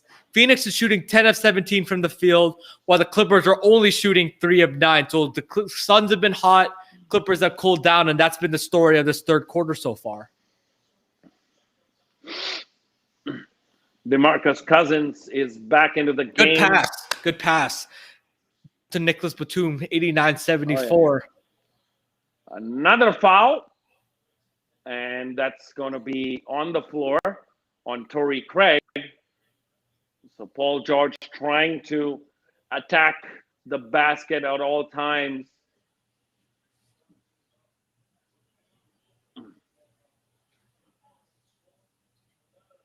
So, but I think he'll go to the free throw lane because it's they're over the foul limit. So a lot of free throw opportunities here in this quarter for the Clippers. They have missed quite a few. Paul George makes the first one. Makes it a 14-point game. What's up, Dhruv? Dhruv Gandhi is here. He is saying, I still believe LA can still get this game 7. Dhruv, as you can see, I'm hoping and praying too that they are. So let's see what's going to happen. But thank you for joining this watch party. Mr. Kumar's chilling. He's looking good so far. So he's hoping the Phoenix Suns can keep this lead. Maybe Mr. Kumar has a Phoenix Suns shirt underneath his shirt that he's wearing. You know, I don't know, but right now they're showing Kawhi Leonard, who wishes that he's out there right now for his team, is missing his 8th straight game with the knee injury. But hey, he can do nothing right now on the bench. Morris with that 3 makes it a 10-point game. Woo! Heat up, Marcus. Heat up. 2 minutes and 40 seconds. He's the highest scorer for the LA Clippers, which you would have never expected, with 21 points. Cameron Payne, but Demarcus Cousins denies him.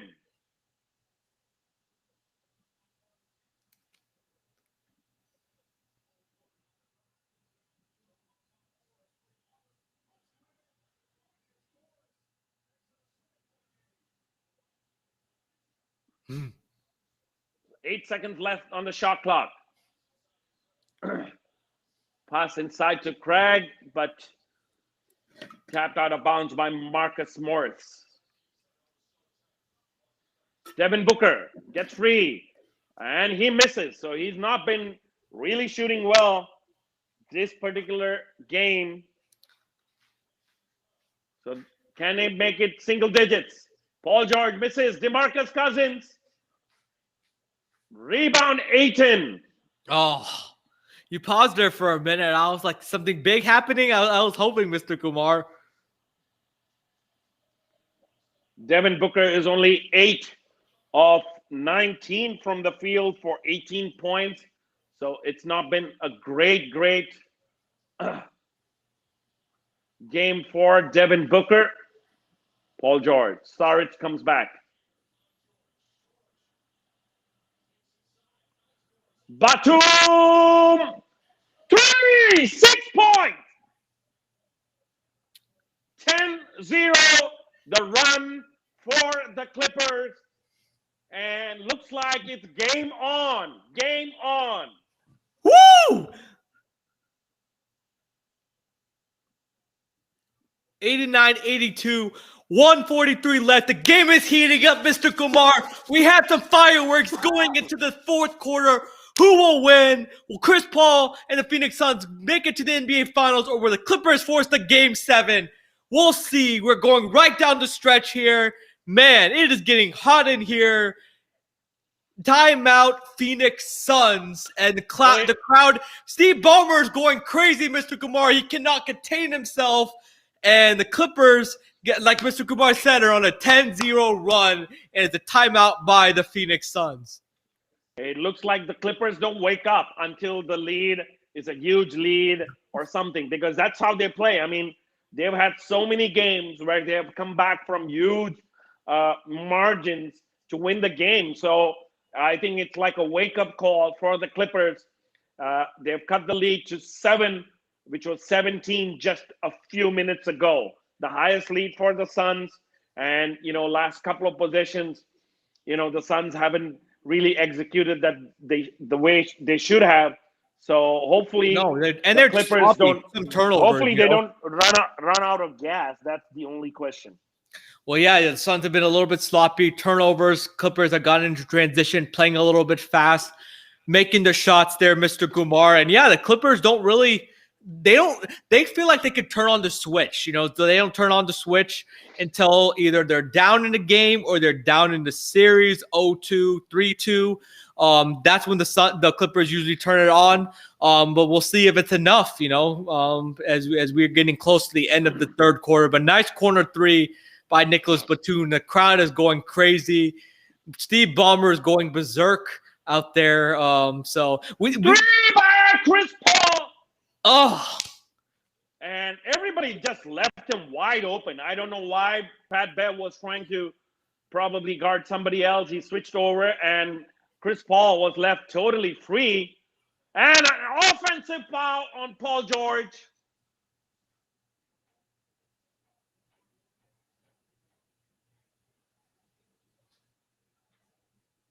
An offensive foul on Devin Booker. Probably got hurt on the same nose that he... Yep, he did. Is he wearing the mask? I didn't notice. No, he's not. No, he's not wearing a mask. He was like really uncomfortable wearing that mask.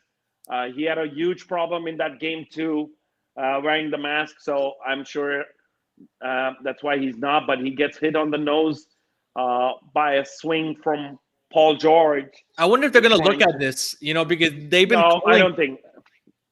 I think it's a normal. But they've been calling, though. I've noticed in the playoffs, when the defender's all uptight on you and you try to use your elbow to clear space, they've been calling that a flagrant foul throughout this playoff because it's an unnecessary basketball player, and it was right to the face. So I wonder if they're going to look at it. I'm not saying they should look at it. I wouldn't call it as a flagrant, but I wouldn't be surprised if they do look at this, because Devin Booker got smacked pretty hard, with the already broken nose. Yeah, I mean, weird things have happened with the replays and the reviews and whatnot. Dorian, welcome. Brandon Dorian. Yep, it's over. He's over. Suns blowing a 10-point lead. Pandemic P not saving anyone.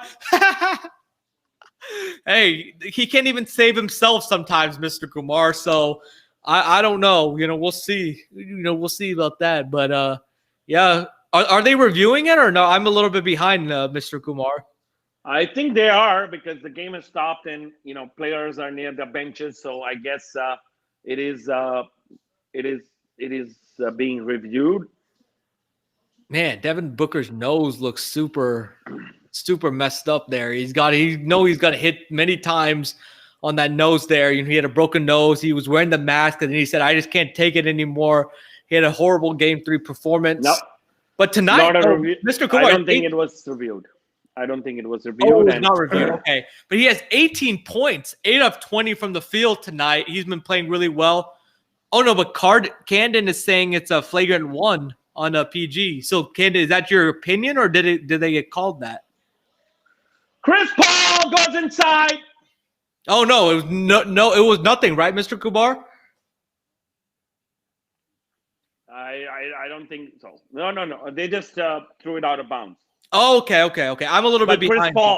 Chris Paul makes a layup, and it's a 12-point game, and there's been some altercation with Demarcus Cousins right there.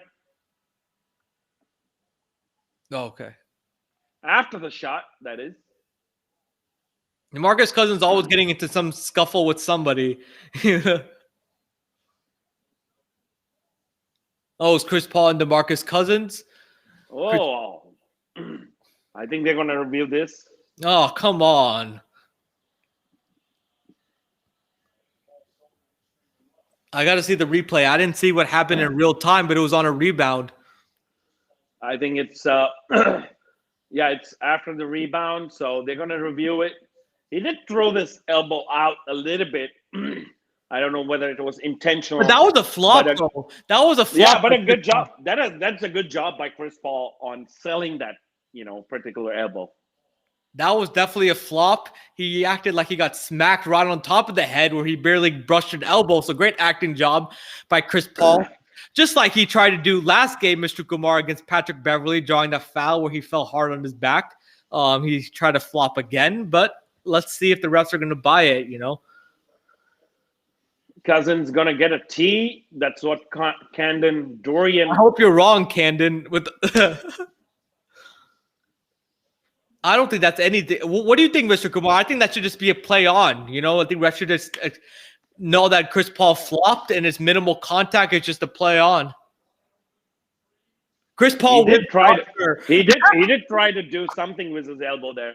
Is he trying to audition for an acting career, Mr. Kumar, after the NBA? Because he's sure been doing a lot of flopping. Chris Paul is trying to get into Hollywood. I don't know, post NBA career, but even in the last game, Pat Bev was egging him on for flopping on a foul that was on Pat Bev.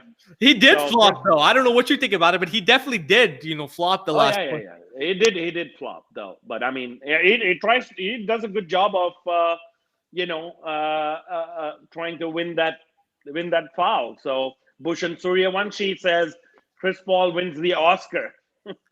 Like I said, he's trying to get a post-career acting job in Hollywood. It looks like, but that's for sure. So let's see what they call is being reviewed right now. 94-82 Phoenix Suns with 55 seconds left to play. Tonight, Chris Paul with 19 points, shooting 8 of 14 from the field.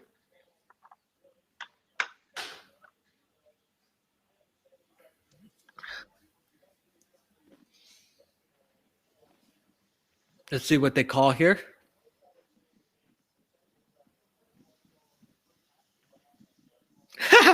Even Steve Javi on the broadcast said a great acting job by Chris Paul, so at least he admits that.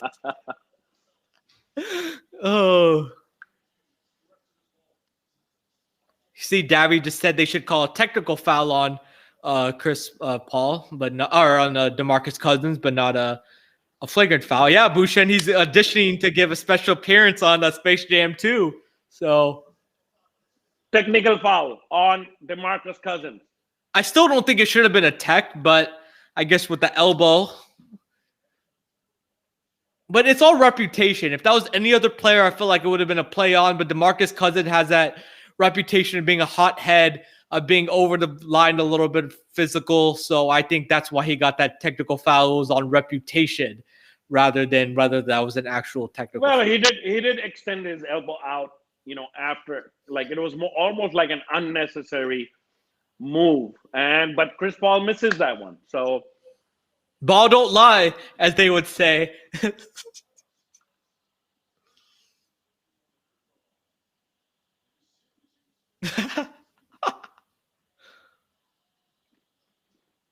All right. Chris Paul, as Mr. Kumar said, misses the free throw. So 94-82. Cousins in disbelief over that call. Felt like he got the raw end of the deal on that little altercation. But nevertheless, we shall move on with the rest of this game. Demarcus Cousins gave a little smirk after that missed free throw, saying, "Hey, I told you so. Ball don't lie." But so no harm, no foul for the Los Angeles Clippers. It's still a 12-point game, whether it's Clippers ball. As Mikal Bridges checks into the game, Mr. Kumar. Marcus Morris trying to drive inside, but he misses. But it's the loose ball went out of bounds and will be on Ayton, and the throw would be given back to, whoa, that looks like Demarcus Cousins, but Paul George with that fadeaway, no good. 24 seconds left. Yeah, that did look like it was off DeMarcus, but hey, Clippers catch a little break there. Paul George gets the switch. He launches a three, and it's good. Chris Paul. 97-82 Phoenix Suns.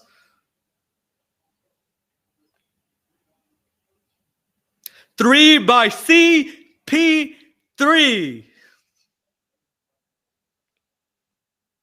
Technical foul on Ayton?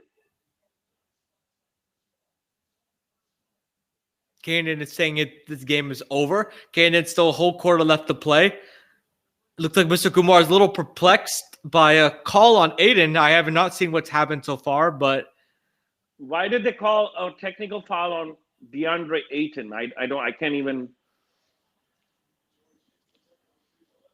George hits the technical free throw. wait, he was walking away from the ref. He must have said something, Mr. Kumar, or did some kind of hand gesture. Yeah.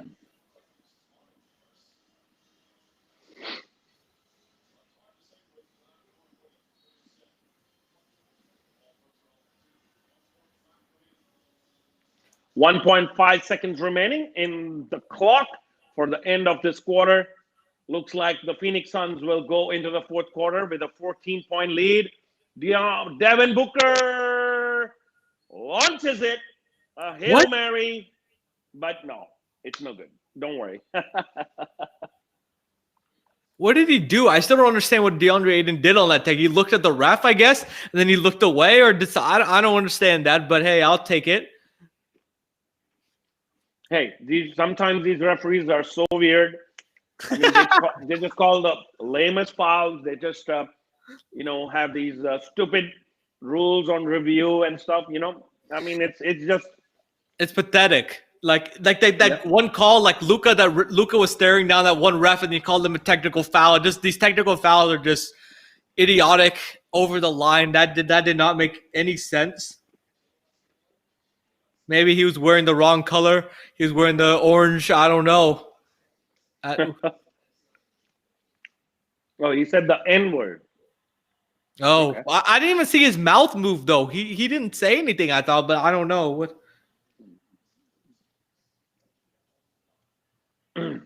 Thanks, Camden Dorian, for pointing that out. Yeah. But, hey. Nevertheless, still a 14-point lead for the Phoenix Suns going into the fourth quarter. Can the Phoenix Suns advance to the NBA Finals, the first time for Chris Paul, of course, or can the Clippers keep their season alive and force a Game 7 here, as we got one more quarter left to play? So let's see what's going to happen. So Chris Paul, the highest scorer now, with 9 of 15. He's 4 of 5 from the three-point line. I just pointed out, in the first quarter. He must have heard you. Shouldn't be. He shouldn't be jacking up those threes because his three-point shooting percentage has not been really that great in this particular series. So I guess he's coming back to his original form, and he's been good at it. So 4 of 5. So still, the Phoenix Suns are shooting 58%. From the three-point line, and it's only 32%. 14 threes made for 14 of 24. Yeah, and 9 of 28 for the Los Angeles Clippers. Ooh, so that's brutal. That's the difference, 5. So it's like 15 points. That's the key difference that is getting the Suns, on top. So 12 more minutes remaining to see if we will have a Game 7 or it is bye-bye Clippers. Is it going to be 1-2-3 Cancun, or are you going to force the Game 7? Well, we will see. But another difference I've seen is the Suns with 24 assists compared to only 14 for the LA Clippers. Ball movement has been excellent. Execution on offense has been stellar. 40 points in the paint. So while the Clippers are jacking up threes, Suns are getting their bread and butter points in the paint. DeAndre Ayton's playing well. So that's another key, as well as a three-point shooting, Mr. Kumar. So Suns have been doing everything right. They just need to put it together for one more quarter, and they will be advancing to the NBA Finals. 97-83. 12 more minutes remaining. So is it going to be Chris Paul in the finals, or is it going to be Paul George in the finals? Which Paul is going to make it to the finals? Well, hey, we'll see. So Jay Crowder comes back in. He's on 4 fouls. Is it back? The fourth quarter has started, I guess, for Mr. Kumar. I'm still on commercial break. So I'll let Mr. Kumar carry on with the play-by-play as we're getting into this fourth quarter. Another offensive rebound. Jay Crowder this time, but unable to convert. Deandre Ayton gets that loose ball, and he makes it count.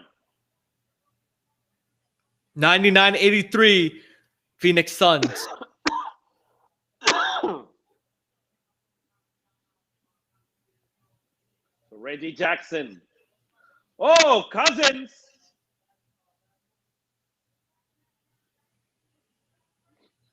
For a three-point play.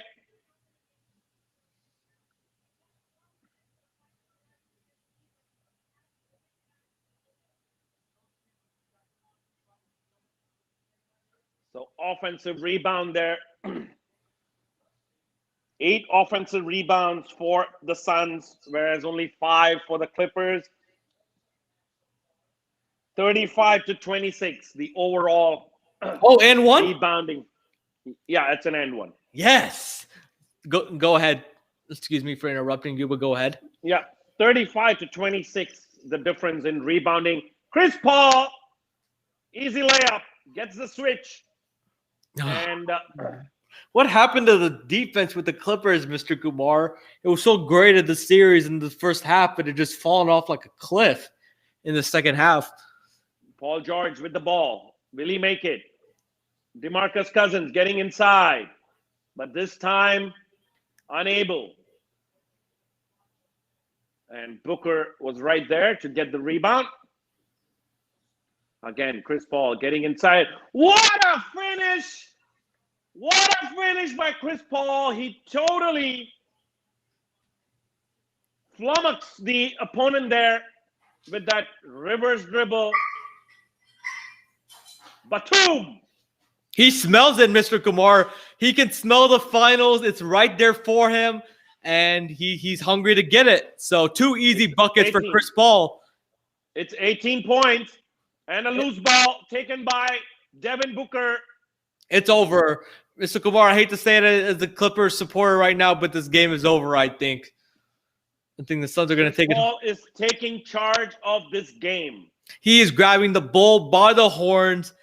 But it's bye-bye Clipper, as Raymond said. 1, 2, 3, Cancun. 3 more for Chris Paul. 3 baskets. And Chris Paul is taking over this game. And it's a 20-point game for the Phoenix Suns. Cooking. Chris Paul is cooking like a chef. He is blazing hot. He's basically just taking over this fourth quarter so far. And it looks like it's over. It's an insurmountable deficit for the LA Clippers. 20 points with 9:39 left. It looks like the Clippers are going to be booking their vacation to Cancun. And Chris Paul is going to be punching his ticket to his first ever NBA Finals, Mr. Kumar. And if the Atlanta Hawks come in, I think the Phoenix Suns will have the home court advantage. I think they will have the home court advantage even if the Milwaukee Bucks come in. If that's because they have the better record. Yeah, they have the better record. Milwaukee Bucks. Yeah, they're going to get the home court no matter who they play. Yeah. Chris Paul, Mr. Kumar, can he just smell that finals? It's right there for the taking, and he is getting one step closer to making it, and he is completely taking over this fourth quarter. What a masterful performance so far by Chris Paul, and he is just cooking up something special for the Phoenix Suns team. Yeah, I mean, he's the true floor general right there. He's just taking control of this game, and that's he makes it slow. He studies the game. He just drives inside, taking that switch over, and if if there is a switch, he passes to DeAndre Ayton. If there is no switch, he takes the basket himself. And that's what he's been doing repeatedly in the last 3 or 4 possessions. And it's been easy buckets for Chris Paul. Exactly. He's masterful at the point pick and roll. They're running a high screen and roll, forcing the switch on the big. He's just dancing on the big, going to the basket, shooting his little 10 to 15 footer. Or if he comes out the pick and roll, he sees the big has an advantage on the smaller guard. He's passing it to them. He's forcing the pick and roll on a mismatch. He's taking advantage of that mismatch. This is the legacy game for Chris Paul because you cannot, he's already blown a 3-1 lead. never been to an NBA Finals, Mr. Kumar. So getting to a Finals, and if he wins this Finals, he has a chance to cement himself as a top 5 point guard in NBA history. So this is such a big legacy game for Chris Paul, and he's really performing well. Hey, and I really won't be surprised if the Suns come to the Finals, that they become the eventual champions, especially with Giannis injured as well with the Bucks. I'd still pick the Bucks to probably win against the Atlanta Hawks, and but without Giannis, it's going to be very, very difficult for the Bucks team to win. And so with the Atlanta Hawks, even Trae Young has to, really, play off the hook in the finals if the Atlanta Hawks reach. But they've had good role players. Bogdanovic finally emerged from the shadows. He looked great in that game 4 in the Eastern Conference. But nevertheless, I think if it's Bucks with Giannis in the lineup, if he's fully fit against the Phoenix Suns, I think it's going to be a great series. It's going to go to 7 games. I think either both of them will go to 7 games, or at least 6 games at the minimum. I wouldn't give the Bucks much of a chance to beat the Suns because it looks like Giannis might be gimpy on that ankle, and I don't trust Chris Middleton and Holiday. But I think, yes, Camden Trae Young is hurt, but I think he'll get better by the time the finals. By Marcus Morris. Okay. He's been the only player to show up tonight. He's got 21, I think 24, with 9 of 15 from the field, 4 of 9 from the 3-point line. So Marcus Morris showing what he's made of. But here it's Chris Paul again, but this time well short, but an offensive rebound. Jay Crowder, again, that won't go. But this time the rebound by Batum. 8 minutes, 40 seconds. So back to I think that, the Hawks would give them a little bit better of a shot because of the role players, and then Trae Young has a little less of a severity of an injury than Giannis has. So I actually think I may lean towards the Hawks a little bit in that series against the Suns, but I still think it'll be very competitive. Bucks, I think the Suns are going to win that series because of Giannis's injury status. But I would like to see a Hawks-Suns finals. It'll be 2 different teams, 2 superstars, 2 young players under the age of 25 with Booker and Trae Young, and then with Chris Paul fighting for a championship. So it'll be very intriguing. Morris gets to the free throw lane, and I like it. Like, he's the only one doing anything. He's the only one being aggressive. He's the only one that looks like he wants to take a shot. Everybody looks scared to take a shot. So Marcus Morris is going to have to get hot. If not, it looks like the Clippers are going to go home. So it's a 5-0 run. 24 points for Marcus Morris. 9 of 15 from the field. Oh, 26. 26. With the 2 free throws. Yeah. And 4 3-pointers made. And Markieff is sitting in the first row. If you remember last year's playoff run when Markieff was still playing, Marcus was supporting his brother. So the 2 brothers are supporting one another. But it looks like Markieff's team may come up, or Marcus's team 2 points short. 2 points for Devin Booker, makes it at 107-90, 17 points. And Mr. Kumar, if the Suns win this game, they're going to get some time off because Game 5 is tomorrow. Game 6 is going to be Saturday with the Hawks, the Bucks. The finals are not going to start till next week, so the Suns are going to get some adequate rest between series, and I think that's going to be key for them, like they have been this entire playoffs. Finishing series early, taking care of business. And Chris Paul makes it 3 and a 4-point play for Chris Paul. Yeah. Step back 3 on Reggie Jackson. Yeah. It looks like the Suns are going to be healthy and ready for these NBA finals. They look like they're in final shape and ready and hungry to win the championship, Mr. Kumar. I'm sure you feel that same way too. They are ready. Chris Paul, he is showing it at age 36. And he makes that free throw to make it a 19-point game. Paul George, corner, Terrence Mann. No, rebound Ayton. 7 minutes remaining, 19-point deficit. Ooh. That was a filthy cross. That's an 8-second violation on Chris Paul on the Phoenix Suns. Good defense there by Patrick Beverley and Terrence Mann. Chris Paul has 31.7 assists, doing everything on the floor, both on offense and on defense, Mr. Kumar. What a masterful performance. Actually, he has 32 points, 13 of 20 from the field. What a game Chris Paul has. What a legacy-cementing win this is going to be for Chris Paul. And he has a chance to be a top 5 point guard in the NBA history if he can win this NBA Finals. And yeah, it is an 8-second Paul George missing that 3, and looks like we wanted playoff P, but we got playoff C, if I call it. Pandemic P. It looks like it's pandemic P going back to or bubble P. 2 for Deandre Ayton. Make it the largest lead of the game. 21 points. Man. He's had a monster game, Deandre Ayton. 16 points, 17 rebounds.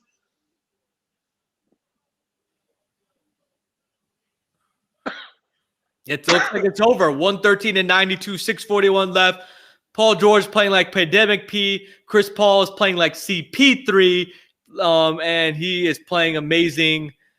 DeAndre Ayton is playing well. It's been a quiet game for Devin Booker, but great all-around performance by this Phoenix Suns team. Chris Paul will rebound that and take it slowly. Another turnover. And Paul gets inside, and another 2 for Paul. Chris Paul. It is not Paul George. We were talking about Paul George, but it's Chris Paul who is coming in and taking over this game. That's it. I think it's done. They're just jacking up threes right now. And it's a 23-point lead for the Phoenix Suns. It's been done since the start of the fourth quarter, Mr. Kumar. The Suns have had all the momentum. Clippers have had no answers. Paul George is really struggling. And it's just, man. Chris Paul! He is unconscious, on fire, Mr. Kumar. My God. Man. He is playing like Steph Curry, making threes like Steph Curry. Wow. I cannot. Maybe this is the best playoff performance. There's a scuffle going on between Pat Bev and another Phoenix Suns player. And I think it's all over for the Clippers. Clippers know it's over. Pat Bev is basically just trying to start something. It's over. It's been over. Suns can feel it. And Chris Paul is just unconscious, playing like Steph Curry from 3. It's Steph Curry. That's gonna be definitely an ejection foul on Pat Bev. He just pushed Chris Paul. I know they've had some words, and that was just totally provocated by Chris Paul because he's like a smart player. But Pat Bev loses his mind and pushes Chris Paul from behind, and he will definitely get ejected for that foul. Chris Paul started it. He provoked it, but you can't have physical contact with the player. So, and Paul George has gone back to way off P in this particular game. I don't blame him for it. Unfortunately, his team is losing. He's frustrated. Emotions are boiling. Not only that, the Clippers have probably played the most amount of games in this entire postseason. They played 7 games against the Mavericks. They played 6 games against the Utah Jazz. They've been playing pretty much every alternate day, since the postseason started. So, he's just, tired. His legs are giving up on him. So it's very hard to just keep up and play every alternate day and also, become the main scorer, the mainstay of the team with Kawhi Leonard injured. So it's going to be, it's a tough ask from any player, whether it's Paul George, whether it's Chris Paul, whether it's, LeBron James, Kevin Durant. It's a tough ask. You saw what happened with Kevin Durant. He scored, 41 points in that game 7, but, his arms and legs just gave up at the last minute. No, and it's also just like frustration. Chris Paul has been, getting at Patrick Beverley, irking him this entire series. Clippers aren't playing well. not making shots, just boiling over frustration. Suns have been the better team this entire series, and I think Pat Bev just doesn't accept losing very well, and he's been outplayed by Chris Paul. So I think it's just a matter of fact. And Chris Paul kind of provoked it a little bit, but it's still no excuse for Pat Bev to be able to lose his emotions. He needs to be smarter than that. It's at least going to be a flagrant one for the wind-up and the push. Chris Paul, hopefully he's okay. He was on the floor for a couple minutes there, but I think Clippers are just frustrated because they're playing without their star player.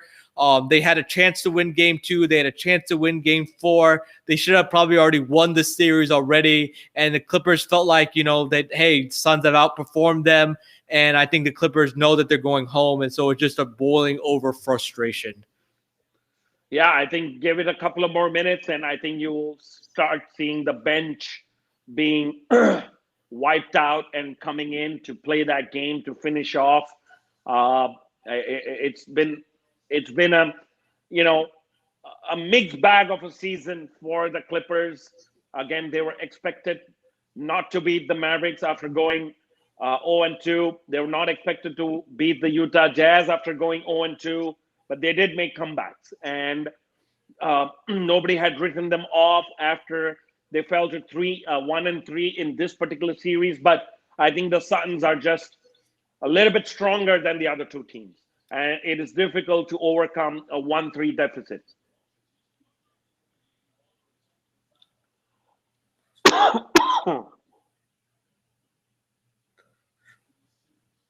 Chris Paul, having the game of his life, he will shoot that free throw on a technical on Pat, who got ejected.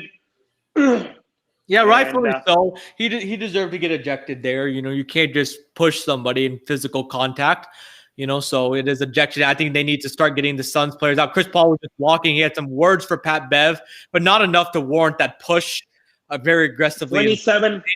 27-point lead. Paul George finally makes a 3.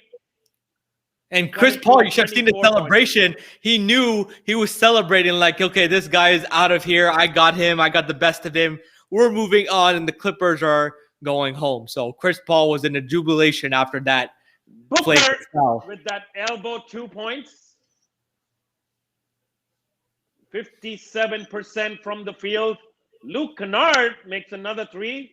So back-to-back threes for the Clippers.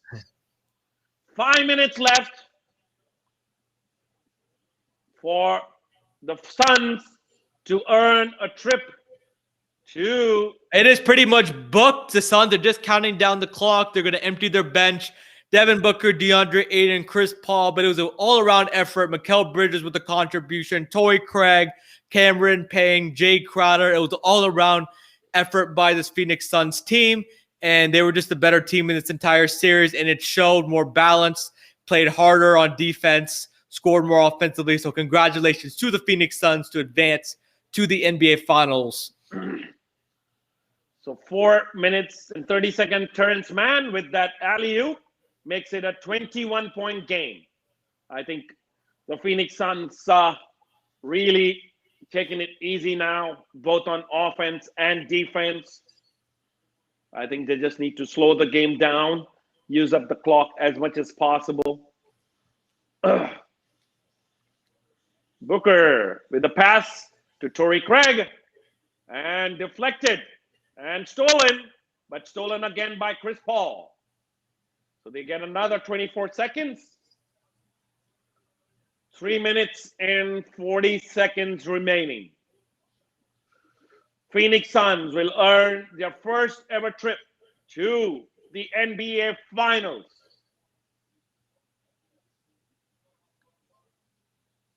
Torrey Craig misses that 2-pointer. And Reggie Jackson, no. Luke Kennard with another 3. No, he misses that.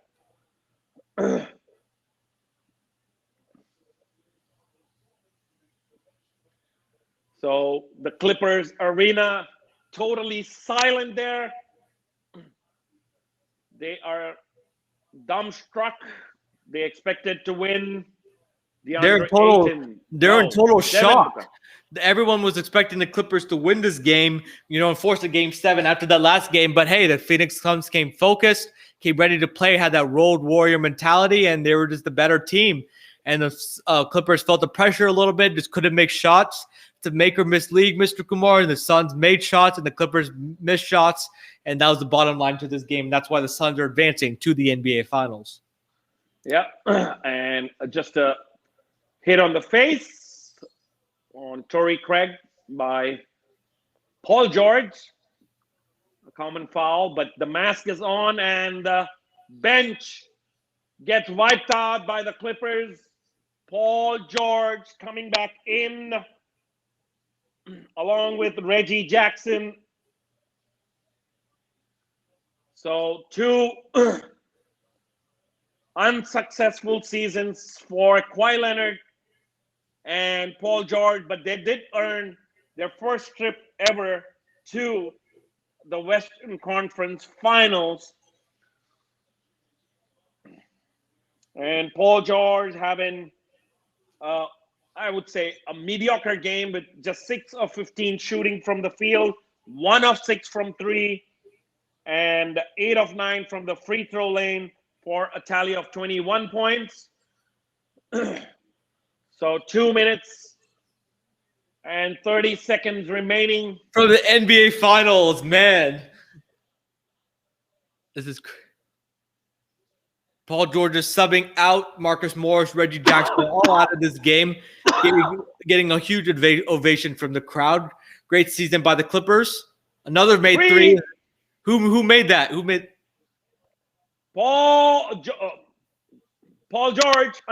George Paul. Chris Paul. Oh, Chris Paul. Surprised he's still in the game, but hey, he wants to polish it off. Chris Paul with 41 points in this game. 7 of 8 from the 3-point line, 16 of 24 from the field. Man, I mean, this is what you had. That was wet. I just saw that right. Oh my, that was nothing but net. Man. He's unconscious. I think he had he's had 19 points just in the fourth quarter. If I'm not mistaken. Exactly. Yeah, 19 points, 41 points overall, 16 of 24 for 3, 8 assists. The Suns, interesting stat here, are the first team in the NBA history to make the finals after missing the playoffs. You heard that right, missing the playoffs for 10 straight years. And they're the best road team in this playoffs. 5-2 on the road, Mr. Kumar. Yeah, and they just showed glimpses of that, in the bubble. They won 8 straight games. Of course, Chris Paul wasn't there, in that team last year. But him coming on has really elevated this game, the game of the Phoenix Suns, and they've all elevated their game. The young players, the role players, everybody has contributed, and that's what has led this team to get into the NBA Finals for the very first time. Yep. So it's just a matter of formality now. Then we're going to see the next 1 minute and 30 seconds when it's the Phoenix Suns all the way who are going to win this series 4-2 and lay rest to all the doubts. I still don't think, though, real quick on the Clippers, I still don't think it was a failure of a season. They made it to the first conference finals in their team history. They didn't have Kawhi Leonard, so it was not a failure. I believe if they had a fully healthy team, they would have beaten this Phoenix Suns team. So I think the Clippers can feel proud of themselves about what they've accomplished this year, but hopefully go and keep Kawhi Leonard and build on it for next year. So, but this will be the third time a finals appearance for the Suns in 1976, 1993, and 2021, of course. They were always knocking on the door with Steve Nash, Amari Stoudemire, those teams with Mike D'Antoni, but could never get over the hump, Mr. Kumar. But finally they did, and they're going to be advancing to the NBA Finals for the third time in their franchise history. First time ever for Chris Paul. And you know what? It's going to be A lot of questions to be answered for the Los Angeles Clippers this offseason. What's Kawhi Leonard going to do? And that's one of the biggest questions. How are they going to make changes? They've had some really free agents that they're going to take care of. They've had like players like Demarcus Cousins, Serge Ibaka, who are all on 1-year rentals. So it's going to be an busy off season for the Los Angeles Clippers. But kudos to them because they were down and out in the first series. We had written them off in the second one. I personally did, but they beat the Utah Jazz without Kawhi Leonard. But this Phoenix Suns team was just a notch above the other two that they played. And congratulations to Chris Paul on winning his first ever trip to the NBA Finals. Yeah, and they just ran into a buzzsaw in the Phoenix Suns. The Phoenix Suns were just different team. And yeah, Ekalavi, yes, the Suns will have home court advantage regardless of who they play in the finals, whether it be the Milwaukee Bucks or the Atlanta Hawks. And we shall see. They play Game 5 tomorrow. But we're ending this game, 11 seconds left, 130 to 103. Phoenix Suns. So I wish it was the other way around, but unfortunately not. Even though I did predict, we did our predictions. I did say the Suns in 6, Mr. Kumar. So technically, I was right. So I'll take that. The game is over, and the final score is 130, 103 for the Phoenix Suns. Congratulations to Monty Williams. Congratulations to Chris Paul, Devin Booker, DeAndre Ayton for carrying this team and reaching the NBA Finals where they will compete the winner of the Atlanta Hawks and the Milwaukee Bucks, which is tied 2-2. And let's see who wins that particular series in the Eastern Conference. It was an amazing season by the Suns after missing the playoffs 10 straight years. Of course, they beat Mr. Kumar's Lakers in the first round 4-2. They swept the Denver Nuggets. And then they beat the LA Clippers 4-2 on the way to the NBA Finals. So, congratulations to Monty Williams, Chris Paul, DeAndre Ayton, Devin Booker, the whole Phoenix Suns team organization. James Jones, who was the executive of the year after acquiring Chris Paul. So it was a great overall season by the LA Clippers, but the Phoenix Suns came up on top, and I cannot be happier for somebody like Chris Paul, who's really be able to cement his legacy. Yeah, and 2-2 tight series, Eastern Conference Finals.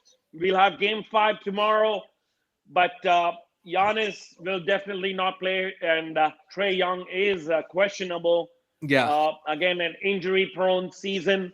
I think Phoenix Suns has probably been the fittest team. Of course, Chris Paul did not play in the first 2 games of this series with the COVID protocols, but he wasn't injured. And, so I think the fittest team today is the Phoenix Suns. So they're the healthiest team. Exactly. Yeah, exactly. The healthiest team. Hey! Say hi to all the fans. That's my daughter waking up early in the morning. She's happy that the Clippers have lost because only a couple of days ago she was telling us, hey, I miss LeBron uncle playing in the postseason.